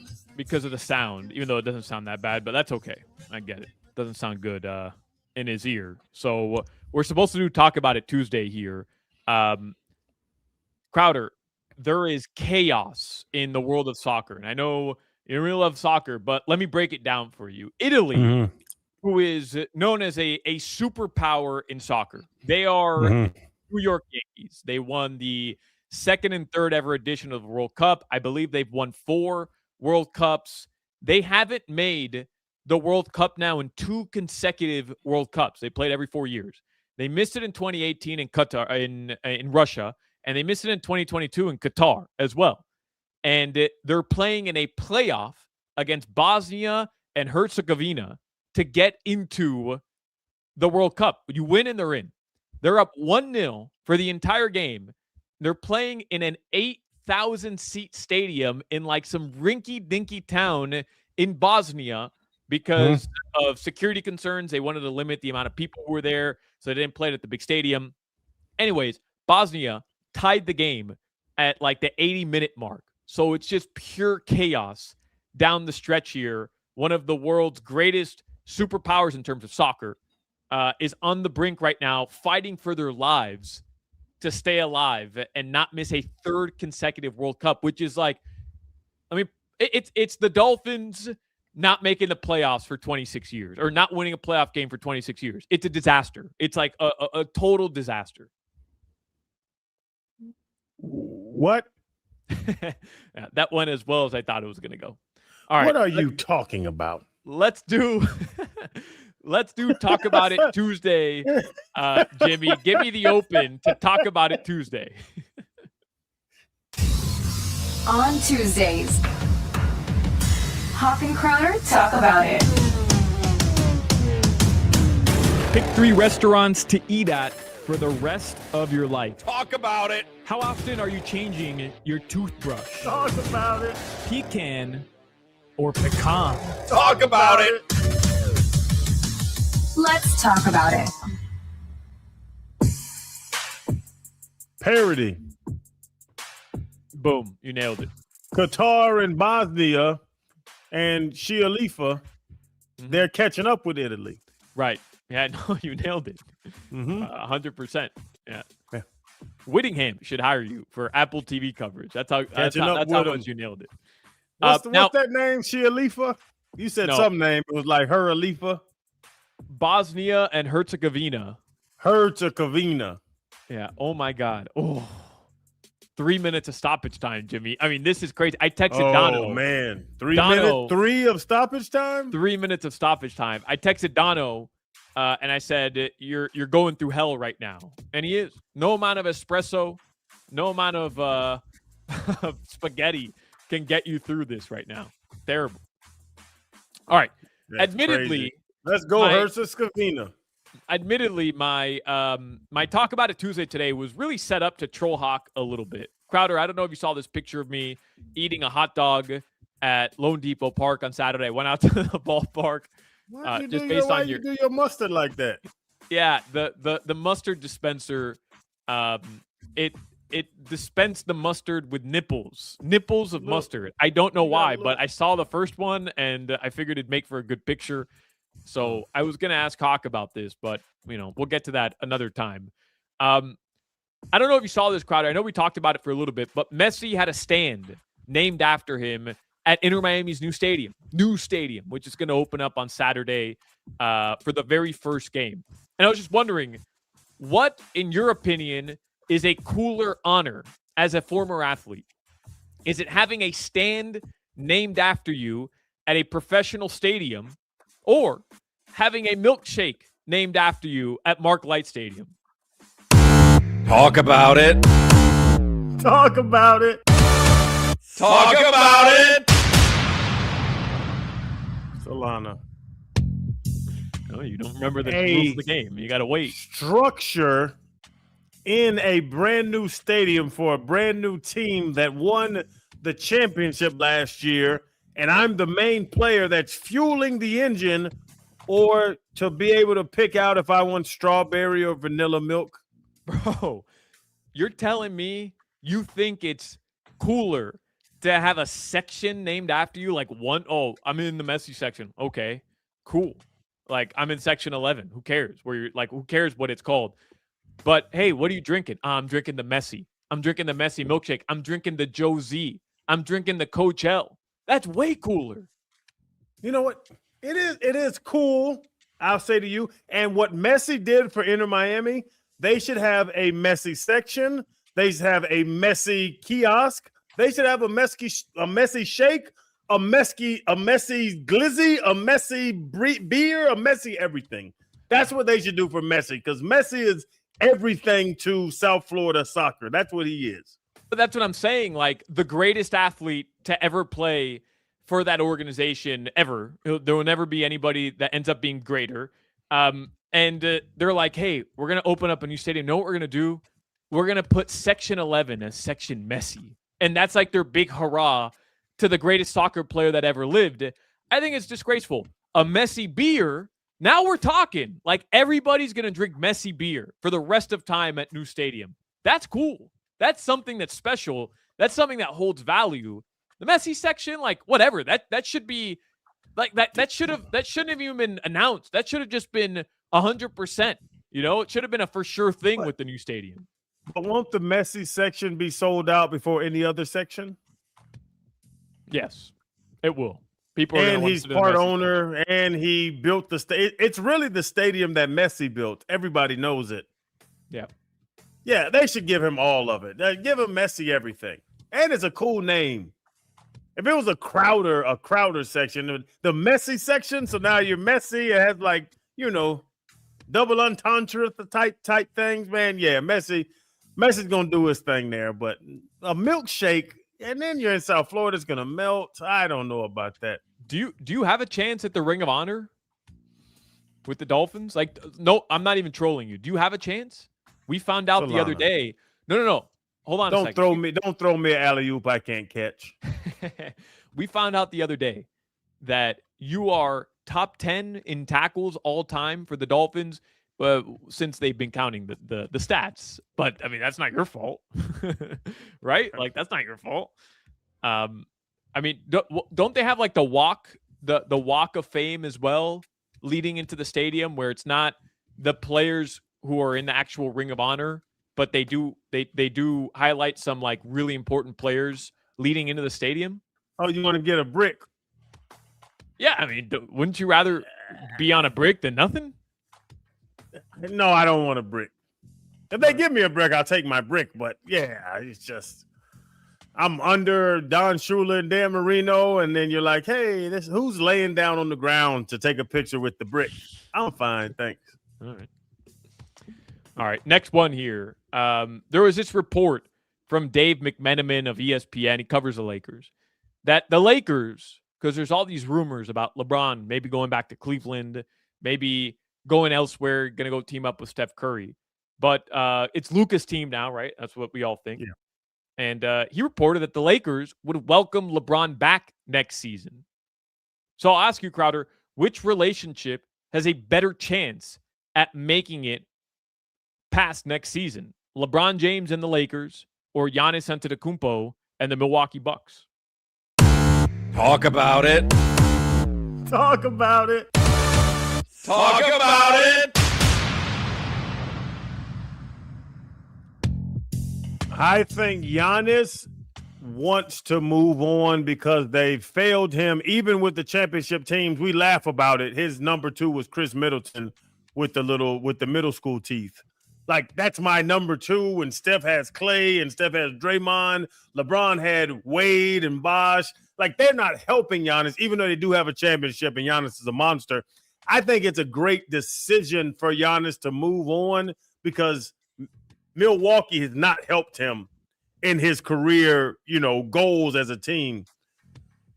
But LeBron's is not athletically fueled. I think Giannis is athletically and career fueled.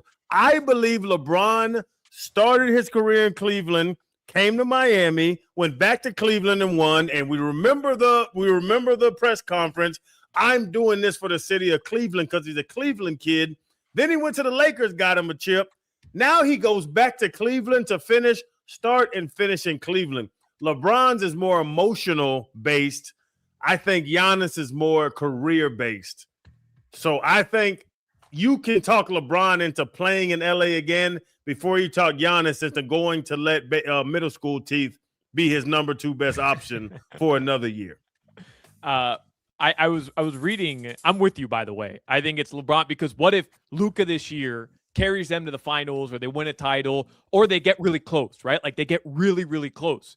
LeBron probably thinks, hey, if I want to win another title next season, year after, I could kind of ride this guy's coattails and maybe add some more hardware, and I've got a good chance at doing that. I was reading, though, Brian Windhorst said that LeBron, like that the Cavs, money-wise, next year aren't going to be in some position to throw LeBron serious cash. That he would envision it would have to take LeBron saying, I'll just take a vet minimum deal to go back to Cleveland for my retirement tour. I agree with the emotional thing. Loves Cleveland, won them a ring, wants to go back final season. It seems like it's the perfect storybook ending. But you think LeBron James is going to take a vet minimum to go play basketball? I don't know. It doesn't seem right to me.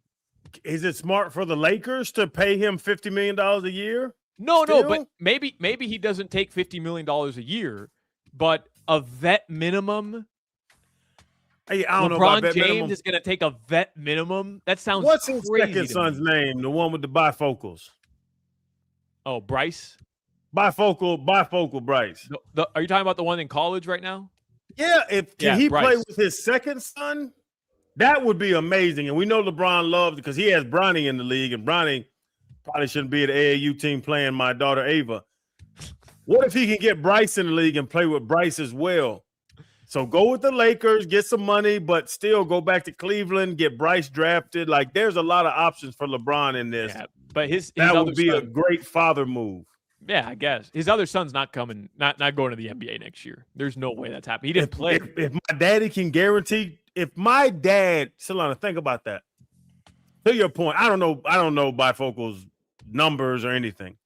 If he can go to the league and my dad can get me drafted to wherever he's at, why not go to the league and develop there? Why not leave college, go to the league and develop there over sitting in college, not getting paid, not playing with my dad and brother?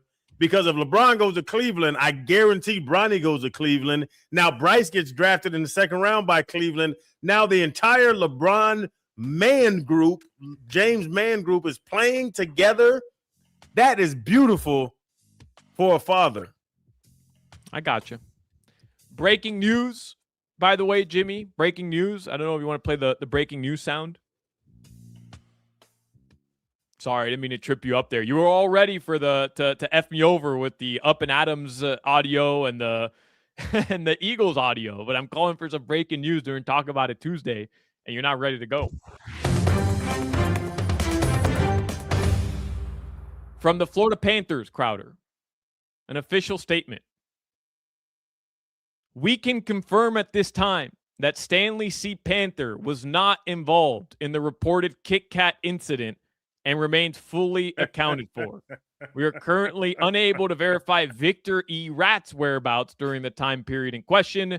The social team is reviewing all available information. We appreciate your patience and understand as we continue to monitor the situation. Thank you. That's awesome. Cute. Thank goodness. 5 We o'clock. might need to check. Do we have to check y'all off? I'm good, man. You would I'm know good, I too. was in Europe. You were at the Heat game, Solana. Jimmy, where were you at? I was here. I don't know, man. That shirt's looking a little snug. I Looks was like he's about been to say, throwing down Jimmy, some you look Kit a little Kats. thick. You look a little thick today, Jimmy. You know it can't be me because if I go to Europe, I spend 2 weeks in the ER anyway. So you know it couldn't have been me. Oh yeah. You ain't got a chance, and you're gonna get caught. You're not crafty. If your teeth start falling out again, though, you're immediately suspect number one. 5 o'clock, Funky Buddha Happy Hour is coming up next. Maybe Hoch will be back. Still a lot to get to on the show. We're going to play some more sound from the Up and Adams show. That's coming up next. You're listening to the Hoch, Crowder, and Solana show. All right, I'll start with Chuck here. Chuck in Miami Gardens. What they do? What they do? That's for you, Crowder. WQAM invite.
O'clock hour is the Funky Buddha Happy Hour.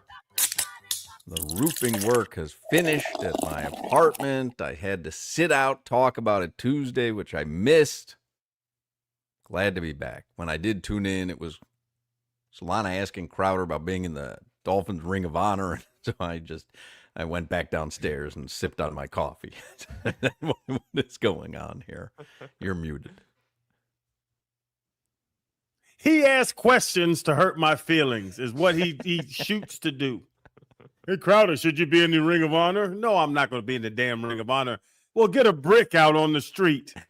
I like the thought where you go, who's going to take a picture laying down next to a brick? I don't care about a brick. No, I'm not sitting next to Don Shula and Zach Thomas. No. Hoch, you did miss the start of it. I was going to open up, talk about it Tuesday with just a simple question. What was the problem with my hot dog at Lone Depot Park the other day? I don't understand. You put mustard nipples on it. Yeah, are you not a fan of nipples? Not a fan of 4 nipples on a wiener. That's a good point. Like anything else, everything has its time and its place. Not there. But that's the dispenser's fault, you see? I mean, you just press on the mustard dispenser, and then you move the glizzy along, and so it has so it doesn't give you little dollops of mustard along the thing. 5 o'clock hour is the Funky Buddha Happy Hour. Tonight at the Tap Room in Oakland Park, it's poker night, free Texas Hold'em, 6 p.m., 8 p.m. Tomorrow, Magic the Gathering, Casual Commander. That's at 6, I believe, or 6:30. Thursday night, poker night again. Friday, late night happy hour. Saturday, big tournament basketball watch party. And Sunday, Easter brunch at Funky Buddha. There you go. Got an entire... And if you're going to the Panthers game tonight, make sure you grab yourself some gloves off at the Funky Buddha Tap Room. Right there across from Pantherland. There was breaking news. I heard you do a breaking news about Stanley C. Panther at the end of the last segment. There was breaking news. Tiger Woods has entered a not guilty plea in the DUI case. I don't know if you saw... We'll get to headlines here in a second because Solana's got to get out of here a little bit early today. Very herky-jerky show. That's my fault, and I apologize. I had to miss the last segment because it was so loud in my apartment with the roofing work. Crowder was late because he was doing an interview. Solana's got to leave early. He's calling an FIU game tonight. Where can we watch you tonight, Solana? ESPN Plus tonight. It's FIU versus FAU. Hoch, your Owls. Very exciting. All right. So, herky-jerky show, and I apologize. This happens to be the final show of my contract, too. My contract always ends on March 31st. This could be the final show ever. I don't know if I'll be here tomorrow, but it could be the final show ever. But I did not mean for it to be so herky-jerky on potentially my last appearance. But if it is my last appearance, it would make some sense come tomorrow, just based on the way the show went. I got a deal for you, bro. Come on tomorrow. Hoch, is tomorrow year? What I always forget what year. 12? 13 maybe? 12, 13, 14? I think it's 12. I think 12? we celebrated 10 last year, though. So how are we at 13? I think we celebrated 10 2 years ago. I don't know. We get it wrong every year, but then once my Facebook on this day memory pops up, then I actually know. That's right. The only way that I can tell. This was TMZ's review of Tiger's police report. Cops say Tiger Woods had 2 loose hydrocodone pills in his pocket at the time of his DUI arrest. TMZ has obtained the arrest affidavit in connection with the incident. According to the report, Woods was sweating profusely after the crash despite sitting in the back of a vehicle with cool air flowing. A deputy noted his movement was lethargic and slow, and he showed severe signs of impairment. When he removed his sunglasses, the deputy observed Woods' eyes to be bloodshot and glassy, and his pupils were extremely dilated. They also noted Woods appeared extremely alert during the investigation. Woods was asked if he takes any prescription medication. He replied, quote, "I take a few." Woods told deputies he was traveling from his home, which is about 5 minutes from the crash scene. During a search of his person, the deputy stated they located 2 white pills inside his left pants pocket with the marks M367, revealed to be hydrocodone, an opioid medication used to treat severe pain. He could beat the charges. Yeah. And he will. He hired some high-powered attorney that did his 2017 DUI. Yeah, I don't know where those pills came from. The deputy said glossy eyes, dilated pupils, how dilated. He can beat the charges, but what they call the court of public opinion. Allegedly, we know what happened. Although I will tell you that if you're taking opioids, your eyes are the opposite of dilated. They're pinpoint. Huh. You're an attorney? Yep. I mean, your eyes are dilated maybe if you're drunk, but we knew he blew a 0.0. If you're on opioids, your eyeballs are pinpoint, not dilated. See? But doesn't track record come into play here? And I'm not suggesting Tiger's not in a court case. Nope, not in the court case. I know for a fact because I was a part of multiple court cases. Don't talk about 2 years ago. We're talking about last night. All right, let's do headlines with Solana so that he can go call is it softball, baseball? I don't even know what the game is. Baseball tonight. FIU Baseball. versus FAU at FIU Baseball Stadium. If you see Willie Simmons, tell him I said hi. That's your guy. That's my man. Crowder pushing for a gig. Willie, I got the linebackers. You guys saw that FIU released a statement. Remember, who was it? Gelb or somebody asked me, maybe it was Cuneo last week, about FIU and No, Pitbull. you just brought it up. No, somebody asked me about it. I didn't bring it up. I you didn't brought want it up.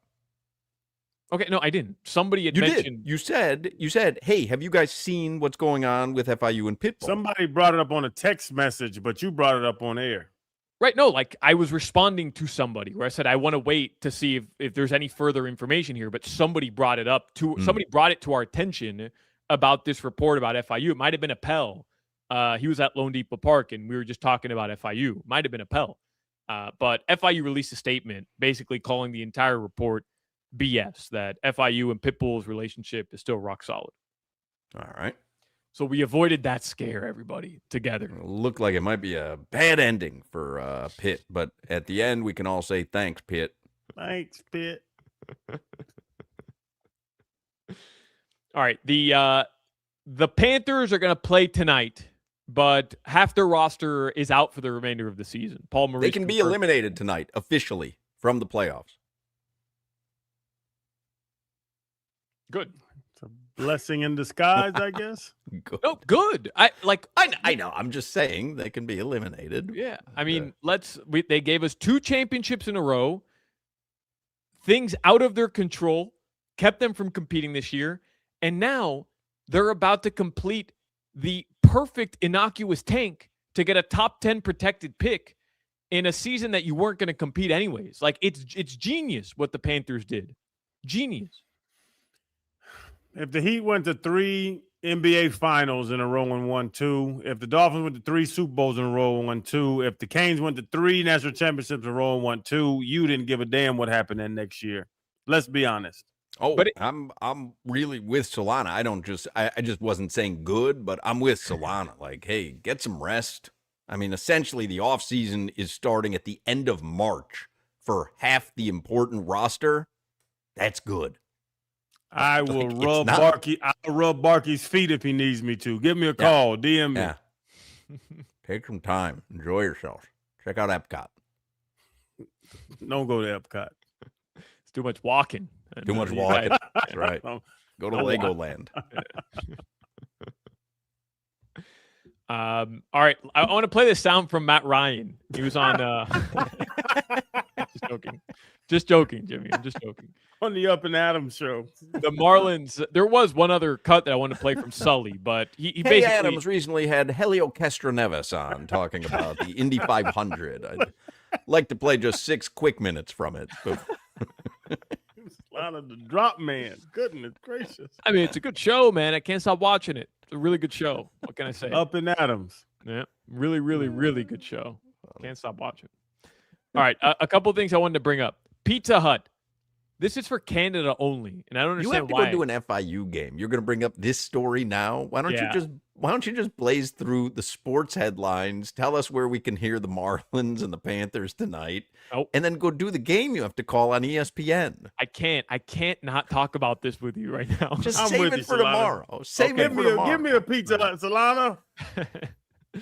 The Marlins will be on AM 560 tonight. They play Game 2 versus the White Sox of a 3-game series. Tomorrow is an early game, by the way, a 1 o'clock game. It's a getaway game for the Fish. They'll be in the Bronx on Friday. Tonight, 6:40 p.m. Roof is open. Jansen Junk is on the mound for the Fish. Never corrected what you wrote, huh? I did not.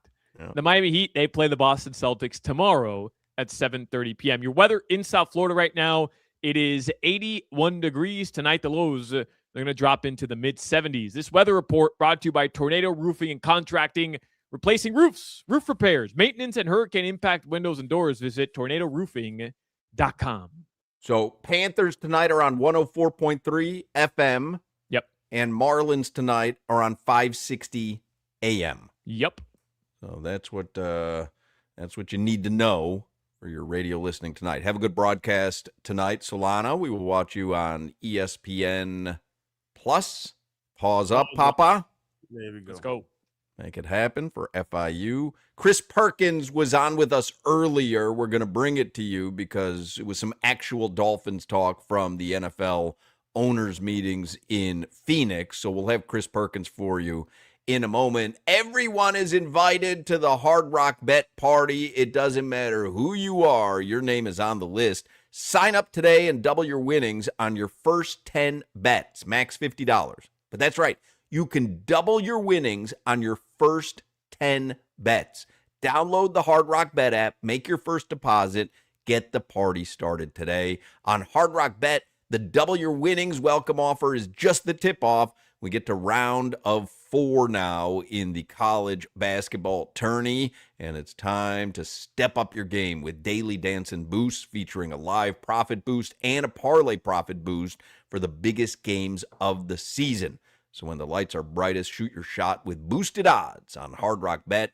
Baseball is back. Hard Rock Bet is the best place to get in on every pitch, strikeout, and home run, all right there in the palm of your hand. And if you don't want to sweat out all 9 innings, try betting on whether there will be a first inning run. Yes, first inning. Yerfy. Yes, run, first inning. No run, first inning. Nerfy. Step up to the plate today. I love those bets because who knows, you just might go yard. And if you're late to place your bets, don't worry. Hard Rock Bet has live betting for practically any sports, any game at any time. Plus, for select games, you'll even be able to watch the action through the in-app live streams. So how does it all happen? It all starts with you downloading the Hard Rock Bet app right now. It's offered by the Seminole Tribe of Florida. Must be 21 plus and physically present in Florida to wager. Terms and conditions apply. Concerned about your gambling? Call or text 1-833-PLAY-WISE. This is Hoch, Crowder, and Solana. I'd like to officially go on record. I am wearing underwear today.